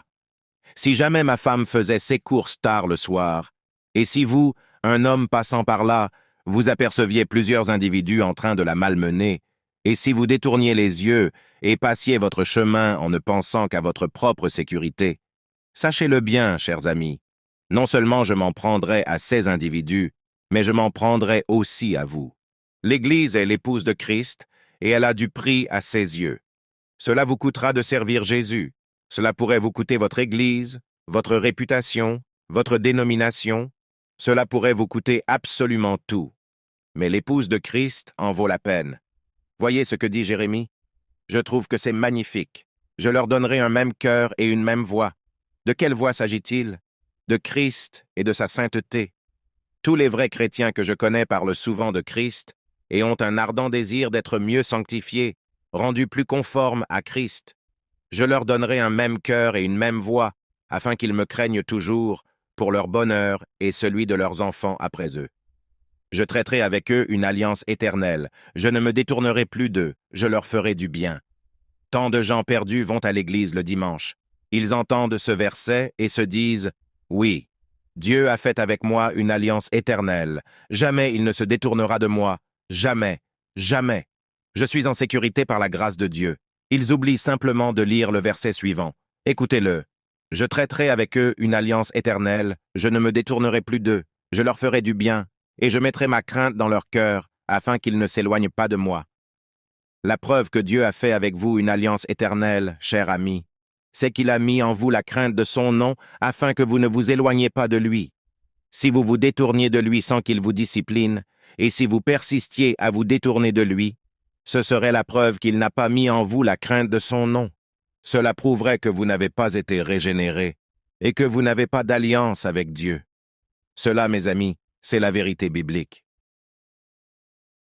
10 reproches traduits à l'Église d'aujourd'hui. Numéro 7. L'absence d'une discipline aimante et compatissante dans l'Église. Galates, chapitre 6, verset 1. Frères, si un homme vient à être surpris en faute, vous qui êtes spirituels, redressez-le avec un esprit de douceur. Prends garde à toi-même, de peur que tu ne sois aussi tenté. Aujourd'hui, la plupart des pasteurs évangéliques de ce pays devraient prendre le chapitre 18 de Matthieu et l'arracher de leur Bible, mais il est impossible de faire cela. Il faut prendre la Bible dans son entièreté, ou bien n'en rien prendre du tout. Ils recourent ensuite à des moyens charnels pour diriger l'Église. Comme je ne fais pas partie des anciens de mon Église, je peux aborder cette question sans risquer de me vanter. Notre assemblée pratique la discipline d'Église. C'est une assemblée nombreuse, d'environ 1000 participants. Au cours de ces dernières années, les pasteurs estiment qu'ils ont sauvé une trentaine de mariages grâce à une discipline d'Église aimante et compatissante. Cette discipline ne commence pas par l'excommunication. Elle commence par « vous qui êtes spirituels, redressez, avec un esprit de douceur ». Peut-être direz-vous « chez nous, on ne peut pas exercer la discipline, nous sommes trop aimants pour cela ». Seriez-vous plus aimant que Jésus? C'est lui qui ordonne de pratiquer la discipline. Ah, mais cela soulèverait des problèmes à n'en plus finir. Oui, en effet. C'est peut-être la raison pour laquelle il n'y a guère de conflit aujourd'hui entre l'Église et la culture du monde, car nous évitons toute confrontation avec la culture ambiante. Confronter la culture ambiante, cela ne veut pas dire organiser une manifestation à Hollywood. Pour confronter la culture, il suffit d'obéir à Dieu. Par la construction de l'arche, Noé a condamné le monde. Il n'est pas nécessaire d'aller manifester en portant des banderoles, il suffit de marcher dans l'obéissance et le monde vous haïra. Si ton frère a péché contre toi, va et reprends-le entre toi et lui seul. S'il t'écoute, tu as gagné ton frère. Matthieu chapitre 18 verset 15. Combien c'est merveilleux dans ce cas. Mais s'il ne t'écoute pas, prends avec toi une ou deux personnes, afin que toute l'affaire se règle sur la déclaration de 2 ou 3 témoins. Mes amis, ces témoins ne sont pas là pour prendre parti en votre faveur. Ils sont là, au contraire, pour écouter objectivement et pour prononcer un jugement. Il se peut que le tort soit de votre côté. Peut-être le frère n'a-t-il pas péché. Peut-être est-ce vous qui êtes trop enclin à la critique ou qui êtes légaliste. Qui sait? S'il refuse de les écouter, dites-le à l'Église. Et s'il refuse aussi d'écouter l'Église, qu'il soit pour toi comme un païen et un publicain, c'est-à-dire qu'il soit comme un non-chrétien ou un collecteur d'impôts. Chers amis, je suis persuadé que l'heure est venue d'entendre ces paroles-là. Ou bien nous commencerons à obéir à Dieu et à nous discipliner nous-mêmes, ou bien Dieu nous appliquera la discipline. Peut-être l'heure est-elle venue pour cela. Je ne parle pas ici d'hommes adonnés à la critique, légalistes et haineux. Ceux-là seront toujours de trop. Je parle d'un pasteur et d'un groupe d'anciens suffisamment aimants pour mettre leur vie en cause et qui savent qu'il ne s'agit pas d'un jeu. La discipline ne concerne pas cette vie seulement, c'est de l'éternité qu'il s'agit, c'est du salut des âmes. Considérez les livres émanant d'hommes comme Spurgeon et Whitefield, des puritains et des réformateurs. La plupart de ces écrits traitent de l'Évangile, de la manière de le prêcher, de la manière de conduire quelqu'un à Christ, de discerner si une conversion est authentique, de la manière de devenir un médecin des âmes. Dans ce domaine, nous faisons comme Rome. Dans l'Église catholique romaine, on baptise un bébé et on le déclare chrétien. Désormais, ce bébé appartient à Rome. Plus jamais on ne lui parlera de conversion au sens biblique. On inventera simplement toutes sortes de moyens à la manière du monde pour essayer de retenir les fidèles dans l'Église. Écoutez bien. Les évangéliques font la même chose. Après un entretien de quelques minutes et une demi-heure de prédication, dont 25 minutes de bonnes histoires, en 5 minutes, on ramène le filet à la fin. Après un petit entretien, on déclare que quelqu'un est sauvé. Ensuite, on passe le restant de ses jours à essayer de faire de lui un disciple, en se demandant pourquoi il ne grandit pas. Je crois à la formation de disciples dans une relation de personne à personne. Cependant, cher ami, l'Église a vécu pendant plus de 1000 années sans pratiquer cette méthode, sans ce que nous appelons la formation individuelle ou le discipulat personnel, sans les innombrables livres et outils dont nous disposons actuellement. S'il vous plaît, réfléchissez là-dessus. Le discipulat personnel s'est énormément développé au cours de la décennie 1970 et conserve aujourd'hui toute son importance. On clame « Il sort autant de personnes par la porte de derrière qu'il en arrive par la porte d'entrée, parce qu'on ne leur dispense pas une formation de disciples. » Pas du tout. La raison, c'est que les gens ne sont pas convertis. Ils montrent ce qu'ils sont réellement, car les brebis de Christ, elles, entendent sa voix et le suivent. Jean chapitre 10, verset 3, que nous leur dispensions cette formation-là ou non. D'accord, il nous faut former des disciples, mais le manque de formation n'explique pas tous ces départs. Ils sont sortis du milieu de nous, mais ils n'étaient pas des nôtres, car s'ils avaient été des nôtres, ils seraient restés avec nous. 1 Jean chapitre 2, verset 19. Ils n'ont guère eu l'occasion de se montrer des nôtres, car ils n'ont jamais entendu le véritable évangile. Nous dépensons des fortunes pour faire des boucs des disciples dans l'espoir qu'ils se changeront en brebis. Mais par l'enseignement, on ne transforme pas un bouc en brebis. Un bouc n'est changé en brebis que par une œuvre surnaturelle de l'Esprit du Dieu Tout-Puissant. J'ai amené ma famille dans l'Église où nous sommes parce qu'elle exerce la discipline d'Église et que j'ai besoin de me soumettre à cette discipline. Je parle là des soins vigilants des anciens et des autres membres qui prennent la discipline au sérieux. Si mes enfants, qui sont encore très jeunes, font un jour une profession de foi, puis s'écartent du bon chemin, je sais qu'au besoin, ils devront rendre compte à l'Église pour le salut de leurs âmes. Certains d'entre vous seriez furieux si jamais un pasteur venait vous dire « Pour te parler franchement, j'ai prié pour ton enfant et je crains qu'il soit inconverti. » Vous seriez tellement furieux que vous rassembleriez un groupe pour réclamer la démission de ce pasteur, au lieu de vous dire « Loué soit le Seigneur, nous avons ici un homme de Dieu. » 10 reproches traduits à l'Église d'aujourd'hui. Numéro 8. Le silence au sujet de la séparation. 2 Corinthiens, chapitre 6, verset 14. Ne vous mettez pas avec les infidèles sous un joug étranger. Car quel rapport y a-t-il entre la justice et l'iniquité? Il y a aujourd'hui un manque d'enseignement sérieux sur la manière de mener une vie sainte.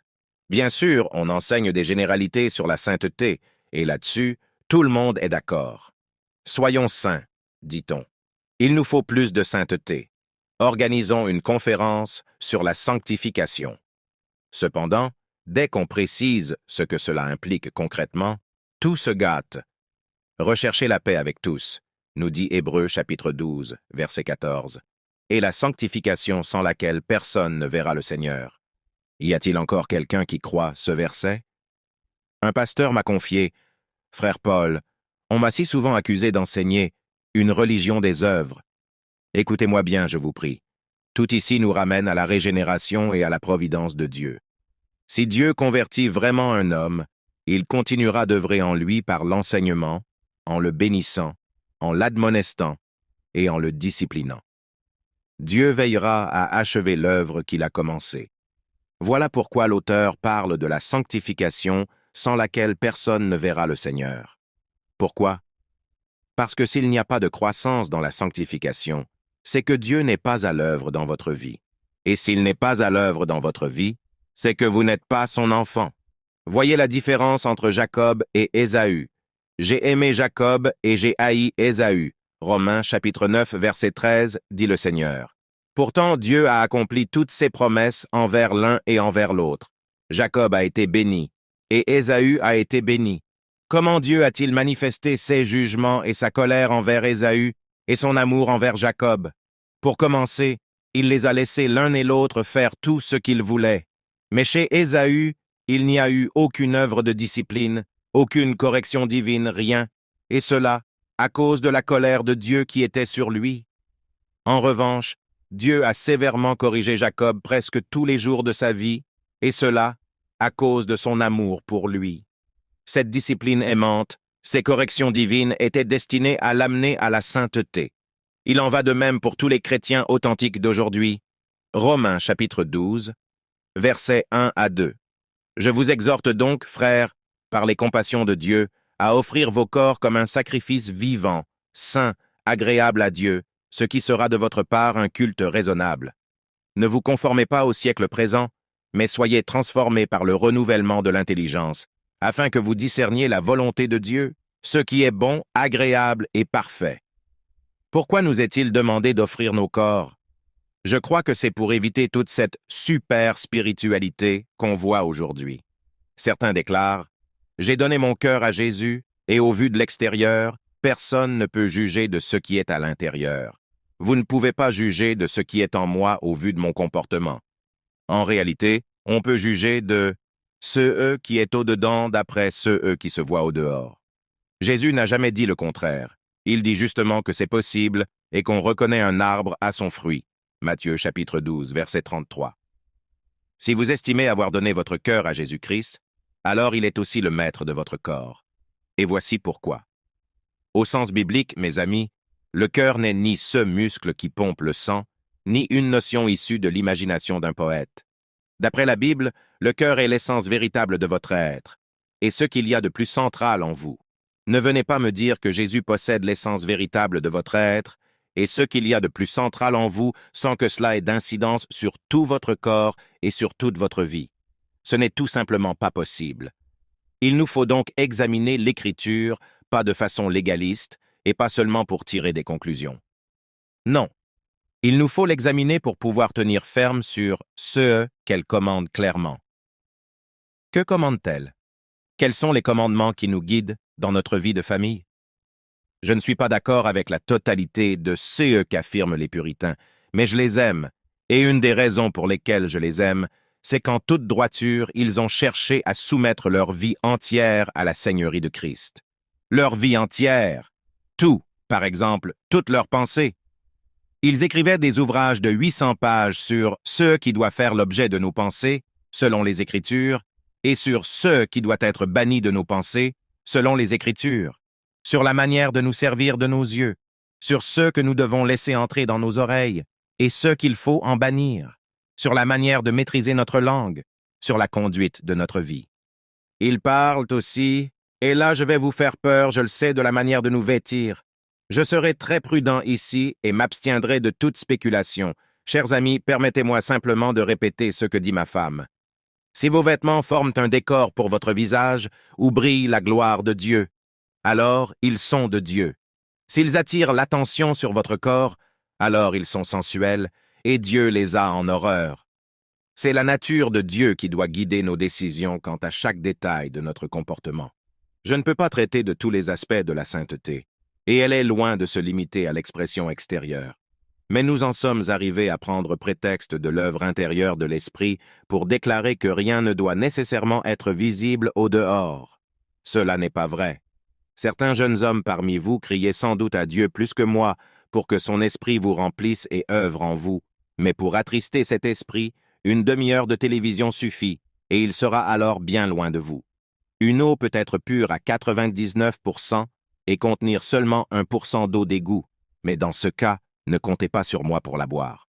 À une époque où j'étais en lutte, un de mes amis en a fait part à Leonard Ravenhill, qui m'a envoyé un traité. J'ai encore ce traité et ne m'en séparerai jamais. Il dit, « D'autres peuvent peut-être, mais toi, tu ne peux pas. » Jeune homme, écoutez-moi, je ne fréquente pas les galeries marchandes. Ce n'est pas que je me crois plus saint que vous, c'est simplement que je me connais. On raconte qu'un des meilleurs violonistes d'Europe, un des plus grands, donnait dans sa vieillesse son dernier concert public. Un jeune violoniste est allé lui dire « Monsieur, je donnerai ma vie pour pouvoir jouer comme vous. » Le maestro répondit « En effet, mon garçon, j'ai donné ma vie pour pouvoir jouer comme je le fais. Vous dites « Je veux que la puissance de Dieu se manifeste dans ma vie. » Dans ce cas, il faudra lâcher quelque chose. Vous dites « Je veux connaître Dieu. » Alors d'une manière ou d'une autre, une séparation d'avec le monde devra intervenir. Jeune homme, il faut que je vous le dise. Quand tout le monde autour de vous s'activera continuellement, courant de retraite en conférence, passant le temps à faire de grosses bises à tout un chacun, à chanter Kumbaya et tout le reste, ce sera peut-être le moment pour vous de vous retrouver seul au désert avec Dieu, de jeûner pendant une semaine en étudiant le livre des psaumes à genoux, de rester seul avec Dieu en vous consacrant à lui. Pour que vous soyez un homme de Dieu, il faut parfois, en un certain sens, que votre épouse, qui est une seule chair avec vous, puisse plonger son regard dans le vôtre, sachant que là où vous allez, elle ne peut pas vous accompagner. Aujourd'hui, dans nos églises, c'est le grand silence au sujet de la séparation d'avec ce monde. Ne vous mettez pas avec les infidèles sous un joug étranger, car quel rapport y a-t-il entre la justice et l'iniquité? 2 Corinthiens chapitre 6, verset 14. De cela, on ne parle plus jamais. Qu'y a-t-il de commun entre la lumière et les ténèbres? Rien. Les ténèbres sont l'opposé de la révélation divine. Quel accord y a-t-il entre Christ et Bélial? Aucun. Quelle part le fidèle a-t-il avec l'infidèle? Aucune. Le Seigneur dit, « Sortez du milieu d'eux. » Du milieu de quoi? Du milieu de l'anarchie, des ténèbres, des ruses sataniques, de la manière mondaine de vivre des impies. Sortez! 10 reproches traduits à l'Église d'aujourd'hui. Numéro 9. La psychologie et la sociologie ont évincé les Écritures concernant la famille. Colossiens chapitre 2. Toujours 8. Prenez garde que personne ne fasse de vous sa proie par la philosophie et une vaine tromperie, s'appuyant sur la tradition des hommes, sur les principes élémentaires du monde et non sur Christ. J'ai un 9e reproche à faire dans un domaine qui compte beaucoup pour moi, car je suis un homme mûr qui a une jeune famille. Je ne me suis marié qu'à 30 ans. Pendant les 8 premières années de notre mariage, ma femme souffrait d'une sorte de petite tumeur au cerveau. Nous ne pouvions pas avoir d'enfant, puis, loué soit Dieu, un enfant est né, puis un autre, et encore un autre, et à l'avenir, qui sait? Chers amis, pasteurs et responsables, réfléchissez à ceci. Nos cultes du dimanche matin sont tellement cosmétiques. L'adoration paraît belle, la prédication se passe bien, et les fidèles semblent émus, mais ce n'est pas une preuve d'authentique spiritualité. Je vais vous dire où réside cette preuve. Elle est dans le foyer, dans la vie du couple, dans la famille. En ce temps-là, il n'y avait point de roi en Israël.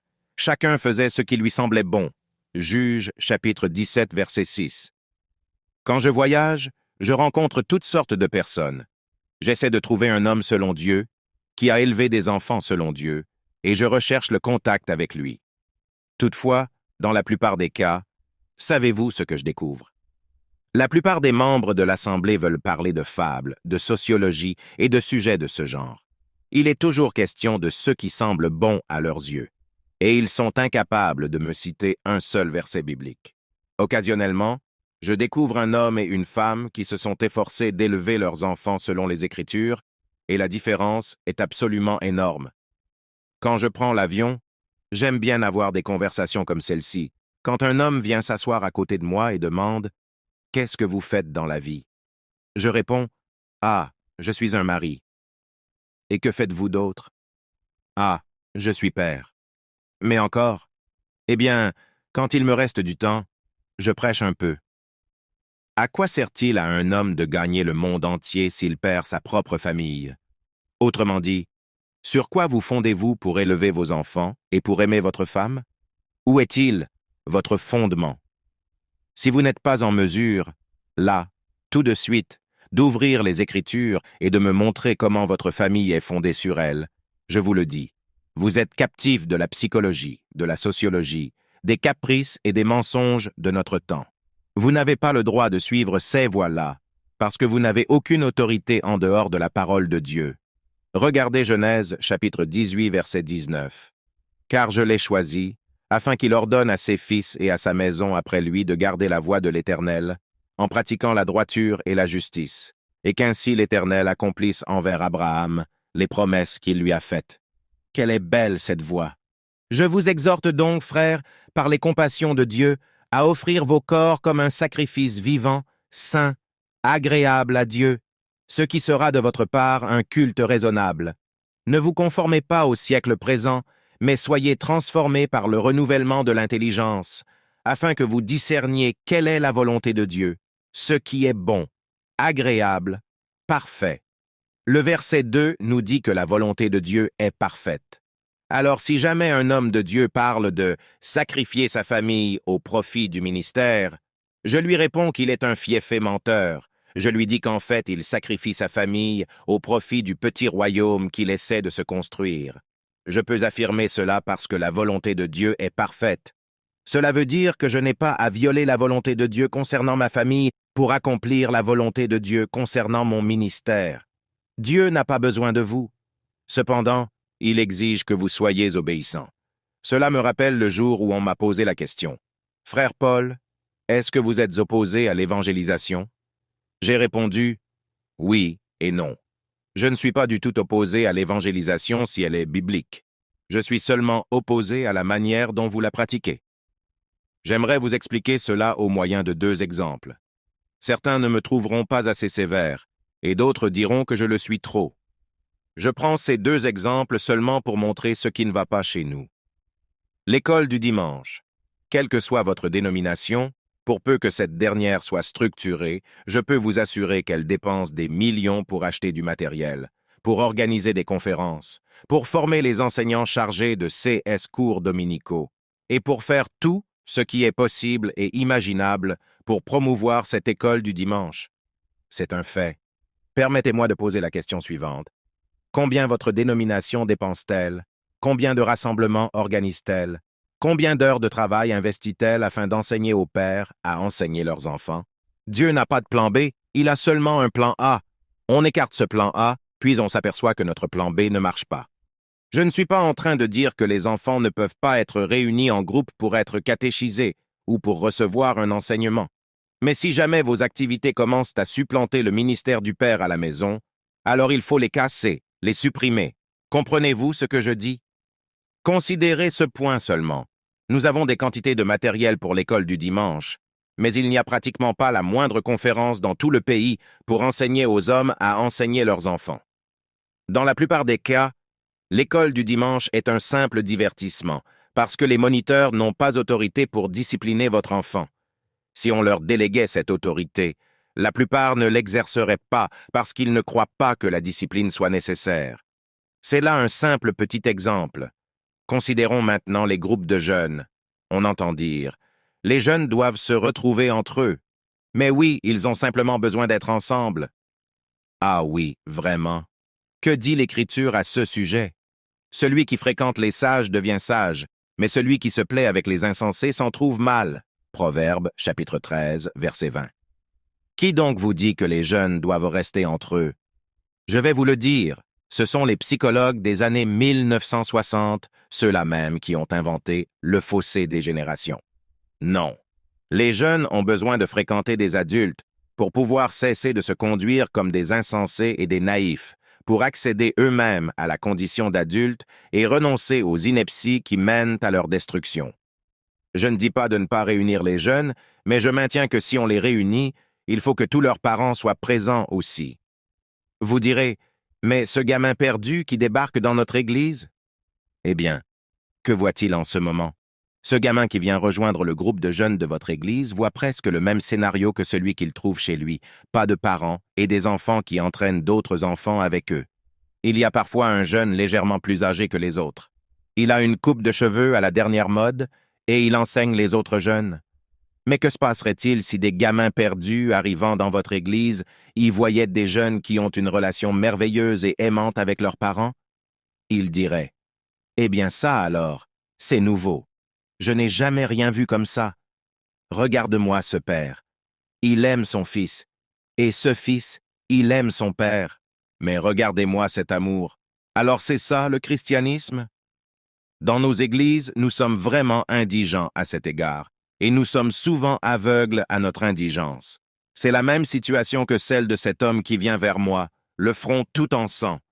Il dit, « Frère Paul, je suis allé partout, et je ne trouve personne qui puisse diagnostiquer mon mal. » Je réponds, « Je ne suis pas médecin, mais je vais vous suivre pendant 24 heures pour essayer de comprendre. » Je remarque que chaque fois que l'heure sonne, il se donne un coup de brique sur la tête. À 1 heure, il se donne un coup. Si l'horloge sonne 2 heures, il se donne 2 coups. À minuit, il se donne 12 coups de brique sur la tête.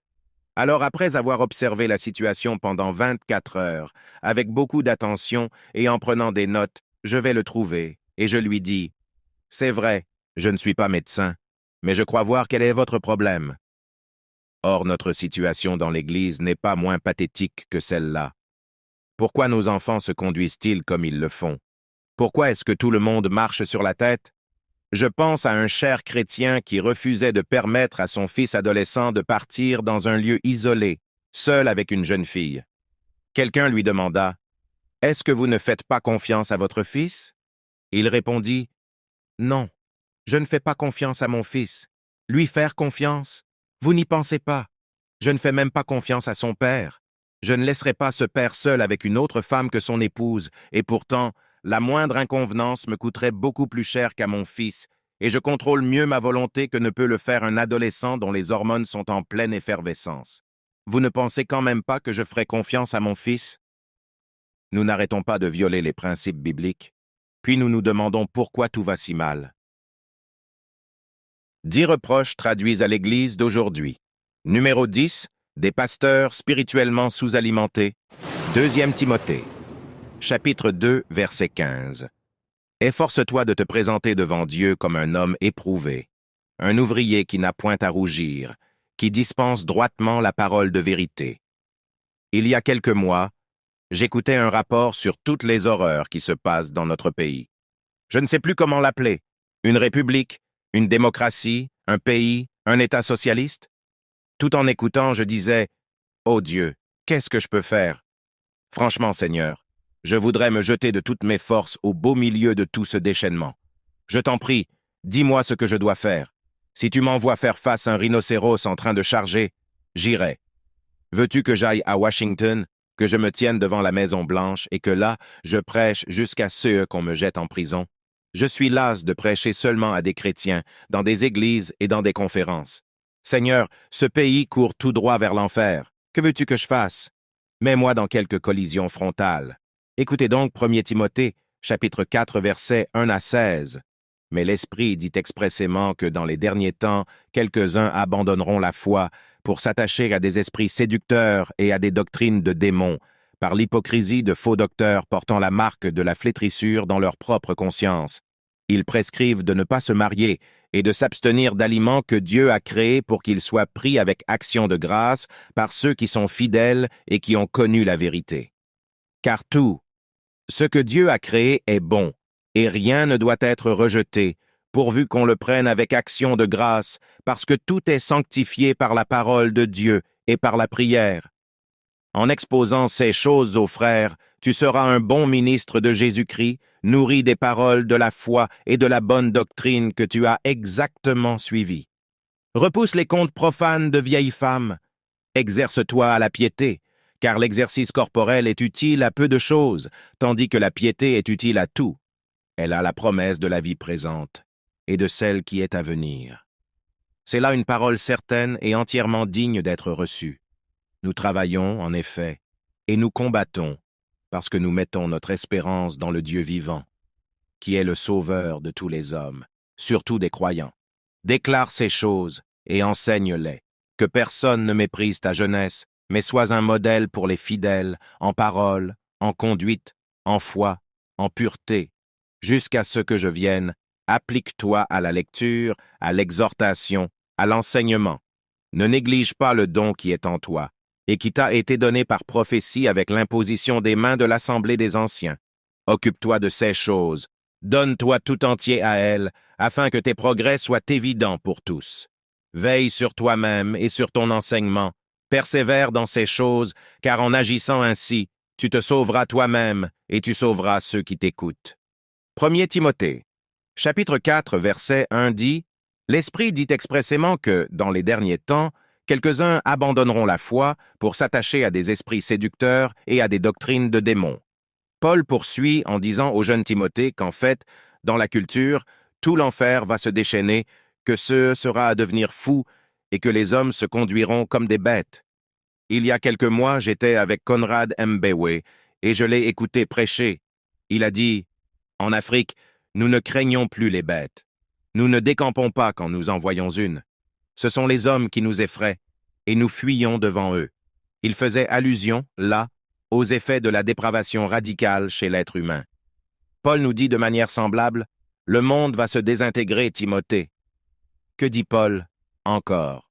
En exposant ces choses aux frères, tu seras un bon ministre de Jésus-Christ, nourri des paroles de la foi et de la bonne doctrine que tu as exactement suivies. C'est là que j'ai commencé à comprendre ce passage. Oui, le monde est devenu fou. Toutes sortes de choses affreuses vont se produire. Dieu nous dit, tout cela est soumis à ma providence, mais écoutez-moi. Voici comment vous devez réagir au milieu de tout ce déchaînement infernal, au milieu de l'apostasie et des persécutions. Ce que vous devez faire, c'est être constamment nourri et rempli des paroles de la foi. Au lieu de cela, nous avons constamment envie d'aller galoper et de faire quelque chose. Nous voulons régler les situations. Mais Dieu cherche des hommes vraiment intègres qui soient comme des épées bien polies et bien affûtées. Tout d'abord, mon fils, sois constamment nourri des paroles de la foi et de la bonne doctrine que tu as exactement suivie. Il est essentiel de l'avoir exactement suivie. Je crois que Dieu nous fait comprendre, là, qu'un simple travail intellectuel sur les Écritures ne nous mènera jamais au but qu'il veut nous voir atteindre. Il faut obéir aux Écritures. Il faut commencer à les mettre en pratique. Il est impossible de bien apprendre la doctrine, à moins qu'on obéisse à la doctrine qu'on apprend. Dieu dit encore, au verset 7, « Repousse les contes profanes de vieilles femmes. » Chers amis, laissez-moi vous dire encore ceci. La totalité de l'apport de l'Église dite émergente, une bonne partie de ceux qu'on entend sur la croissance de l'Église et la totalité de ceux qu'on nous raconte sur la nécessité de faire place à la culture de notre temps. Tout cela ne sert qu'à détruire la véritable sensibilité biblique. Cela nous vient d'un groupe de petits garçons qui ont envie de jouer à l'Église, mais sans la puissance de Dieu dans leur vie. Ce que je dis là, je le maintiens. C'est comme si quelqu'un d'encore plus petit que David essayait de revêtir l'armure de Saül. Alors je dis, jetons tout cela aux orties. Plus vous ferez confiance à la chair, moins vous verrez la puissance de Dieu. Ensuite, Paul dit, exerce-toi à la piété. D'autre part, il dit, soumets-toi à la discipline pour parvenir à la piété. Homme de Dieu, veux-tu voir le réveil? Moi aussi. Mais il nous faut une armée. Si pour combattre nous voulons recevoir du ciel des épées puissantes, des clairons au son perçant et d'autres armes, alors il nous faut avoir le calibre d'homme capable de manier ces armes en toute intégrité. Il nous faut nous discipliner pour l'amour de la vraie piété. Jeunes hommes, disciplinez-vous pour devenir des hommes de prière. Disciplinez-vous et pratiquez la lecture systématique des Écritures de la Genèse à l'Apocalypse, encore et toujours. Disciplinez votre langue. Disciplinez-vous quant à vos fréquentations. Disciplinez-vous pour aller vous coucher et pour vous lever. Nous sommes en guerre. Disciplinez-vous. Jeunes hommes, écoutez-moi encore. Étant nés à l'époque qui est la vôtre, à moins que vous ne soyez des êtres d'exception, et ayant moins de 30 ou de 40 ans, vous manquez sans doute de discipline parce que jamais personne n'a exigé de votre part un travail vraiment dur. Jamais vous n'avez eu besoin de trimer pour manger à votre faim, et vos pères ne vous ont probablement jamais fait travailler jusqu'à ce que vos os même soient endoloris. Les hommes qui ont accompli de grandes choses dans le ministère, et dont Dieu s'est servi, sont ceux qui se sont donné de la peine dans leur service. Un ministère efficace demande qu'on se donne du mal, et cela vous coûtera tout. Quand vous serez âgé, Vous serez brisés, mais vous serez robustes dans les choses de Dieu. Exerce-toi à la piété, car l'exercice corporel est utile à peu de choses, tandis que la piété est utile à tout. Elle a la promesse de la vie présente et de celle qui est à venir. Et nous nous soucierions encore, chers amis, de jouir du meilleur dès maintenant? C'est de l'éternité qu'il s'agit. Un jour, vous vous tiendrez dans ces salles de granit en présence du Seigneur de gloire. Les rois et tous les grands de la terre seront répartis en 2 groupes, et ce sera l'élimination. Les uns seront jetés dans l'enfer éternel, et d'autres seront invités à entrer dans la gloire, afin d'y vivre éternellement. Ces champions olympiques que nous trouvons si majestueux, leur majesté est éphémère. Ils commencent leur entraînement à 4 ou 5 ans. Ils se donnent entièrement à leur entraînement jusqu'à l'âge de 22 ans. Ils gagnent une course en 9 secondes, reçoivent une médaille qui ira décorer leur mur, et ensuite, c'est fini. Leur moment de gloire et tout ce qu'ils ont vécu est derrière eux. Ne pouvez-vous pas faire un effort semblable pour ce qui est éternel? Certains des hommes de Dieu les plus remarquables étaient sérieusement limités sur le plan physique. Leur capacité était si limitée qu'ils ont dû se focaliser exclusivement sur leur ministère, car l'exercice corporel est utile à peu de choses. C'est là une parole certaine et entièrement digne d'être reçue. Nous travaillons, en effet, et nous combattons, parce que nous mettons notre espérance dans le Dieu vivant. Nous ne parlons pas d'un martyre dans lequel nous donnerions inutilement notre vie pour une seule chose, pour être pulvérisés sans espérance. Loin de là. Nous servons Dieu, et Dieu nous honorera. Nous mettons notre espérance en lui, et il nous fortifie. Oui, cette vie est semblable à une buée. J'ai à présent 47 ans, et il me semble que hier encore, j'en avais 21. Où sont parties toutes ces années?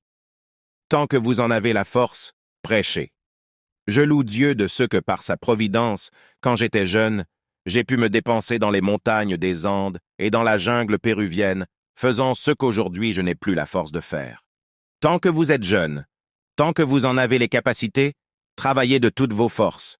Prenez ces jeux vidéo idiots que vous possédez et écrasez-les sous vos pieds. Jetez votre téléviseur par la fenêtre. Vous avez été créé en vue de choses bien plus grandes que cela. Si vous êtes un enfant du roi, rien de ce qu'offre ce monde ne vous comblera, rien. Occupe-toi de ces choses, donne-toi tout entière à elles. Ce passage est tellement riche, mais arrêtons-nous sur le verset 15. Occupe-toi de ces choses, donne-toi tout entier à elles, afin que tes progrès soient évidents pour tous. Imaginez que sur une table de bois, mon fils renverse un verre d'eau. À cause des lois que Dieu a placées dans la nature, l'eau s'accumule en quelque sorte et forme une flaque sur la table. Tout le monde peut la voir. Alors j'arrive, j'étale une serviette sur la table, et elle absorbe la flaque. Vous dites, je ne vois plus d'eau.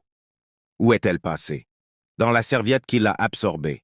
Messieurs, méditez sur tout ce qui concerne la piété et l'intégrité personnelle. Soyez absorbés par ces choses. Pasteur, je vous en supplie, écoutez-moi. Ce que je dis est important. Vous n'êtes pas des garçons de course. Il ne faut pas passer tout votre temps à décrotter les gens charnels qui viennent à l'église. Enfermez-vous dans votre bureau. Abreuvez-vous longuement de la parole. Soyez tellement absorbés dans la connaissance de Dieu que les gens diront de vous « Où donc est-il passé ?» Autrefois, on le voyait partout. Il était l'ami de tout le monde et si agréable à fréquenter. Où est-il passé? Eh bien, tout comme l'eau a été absorbée par la serviette, il est absorbé par les choses de Dieu. Nous sommes des hommes de Dieu, des serviteurs du Très-Haut. Il devrait y avoir chez nous comme une différence. Il faudrait que notre regard s'attache à ceux que certains disent être une étoile lointaine. La plus grande chose que nous puissions faire pour les fidèles, c'est d'être des hommes de Dieu, absorbés par les choses de Dieu, si bien que quand nous ouvrons la bouche, c'est la parole de Dieu qui sort de nous.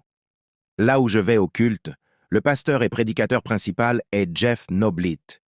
Il s'est toujours adonné à l'étude, mais à mon arrivée, j'ai parlé avec lui et avec les autres responsables.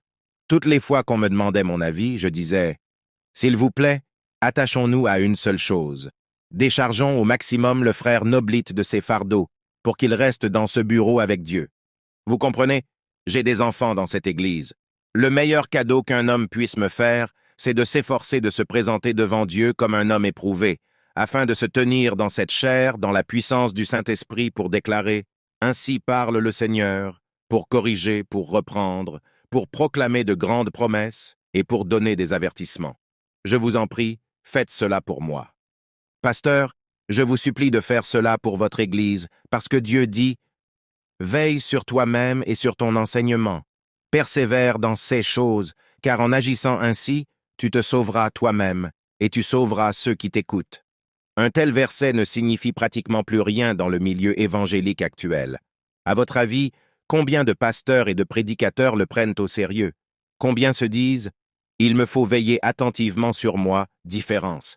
Il faudrait que notre regard s'attache à ce que certains disent être une étoile lointaine. » La plus grande chose que nous puissions faire pour les fidèles, c'est d'être des hommes de Dieu, absorbés par les choses de Dieu, si bien que quand nous ouvrons la bouche, c'est la parole de Dieu qui sort de nous.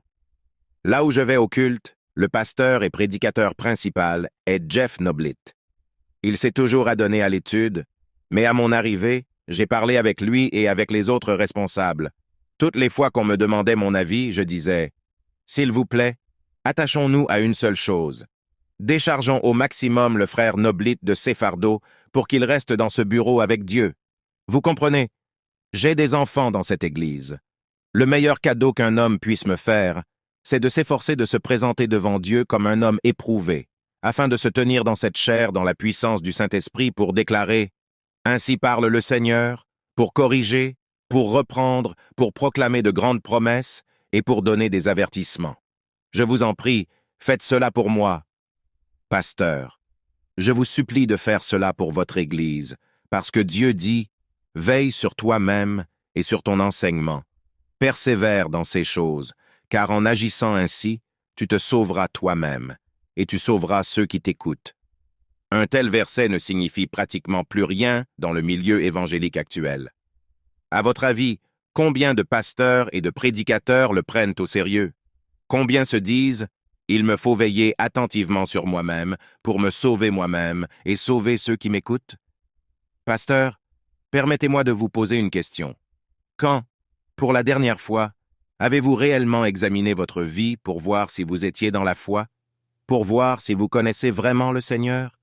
Voyez, chers amis, quand j'examine ma propre conversion, quand j'en discute avec d'autres hommes, elle me donne beaucoup d'assurance lorsque je passe en revue mes 25 ans de pèlerinage avec Christ. J'ai une profonde assurance d'avoir appris à le connaître. Pourtant, même aujourd'hui, si jamais il m'arrivait de m'écarter de la foi, de m'éloigner et de persister à m'éloigner, tombant dans l'hérésie ou dans la mondanité, ce serait là une preuve flagrante que je n'ai jamais connu Dieu et que tout ce que j'ai fait était une œuvre de la chair. J'ai conscience de tenir des propos que vous trouvez inhabituels. Vous vous dites, ça alors, je n'ai jamais entendu personne parler de la sorte. Cependant, ce sont des vérités bibliques anciennes et éternelles, et il faut les entendre.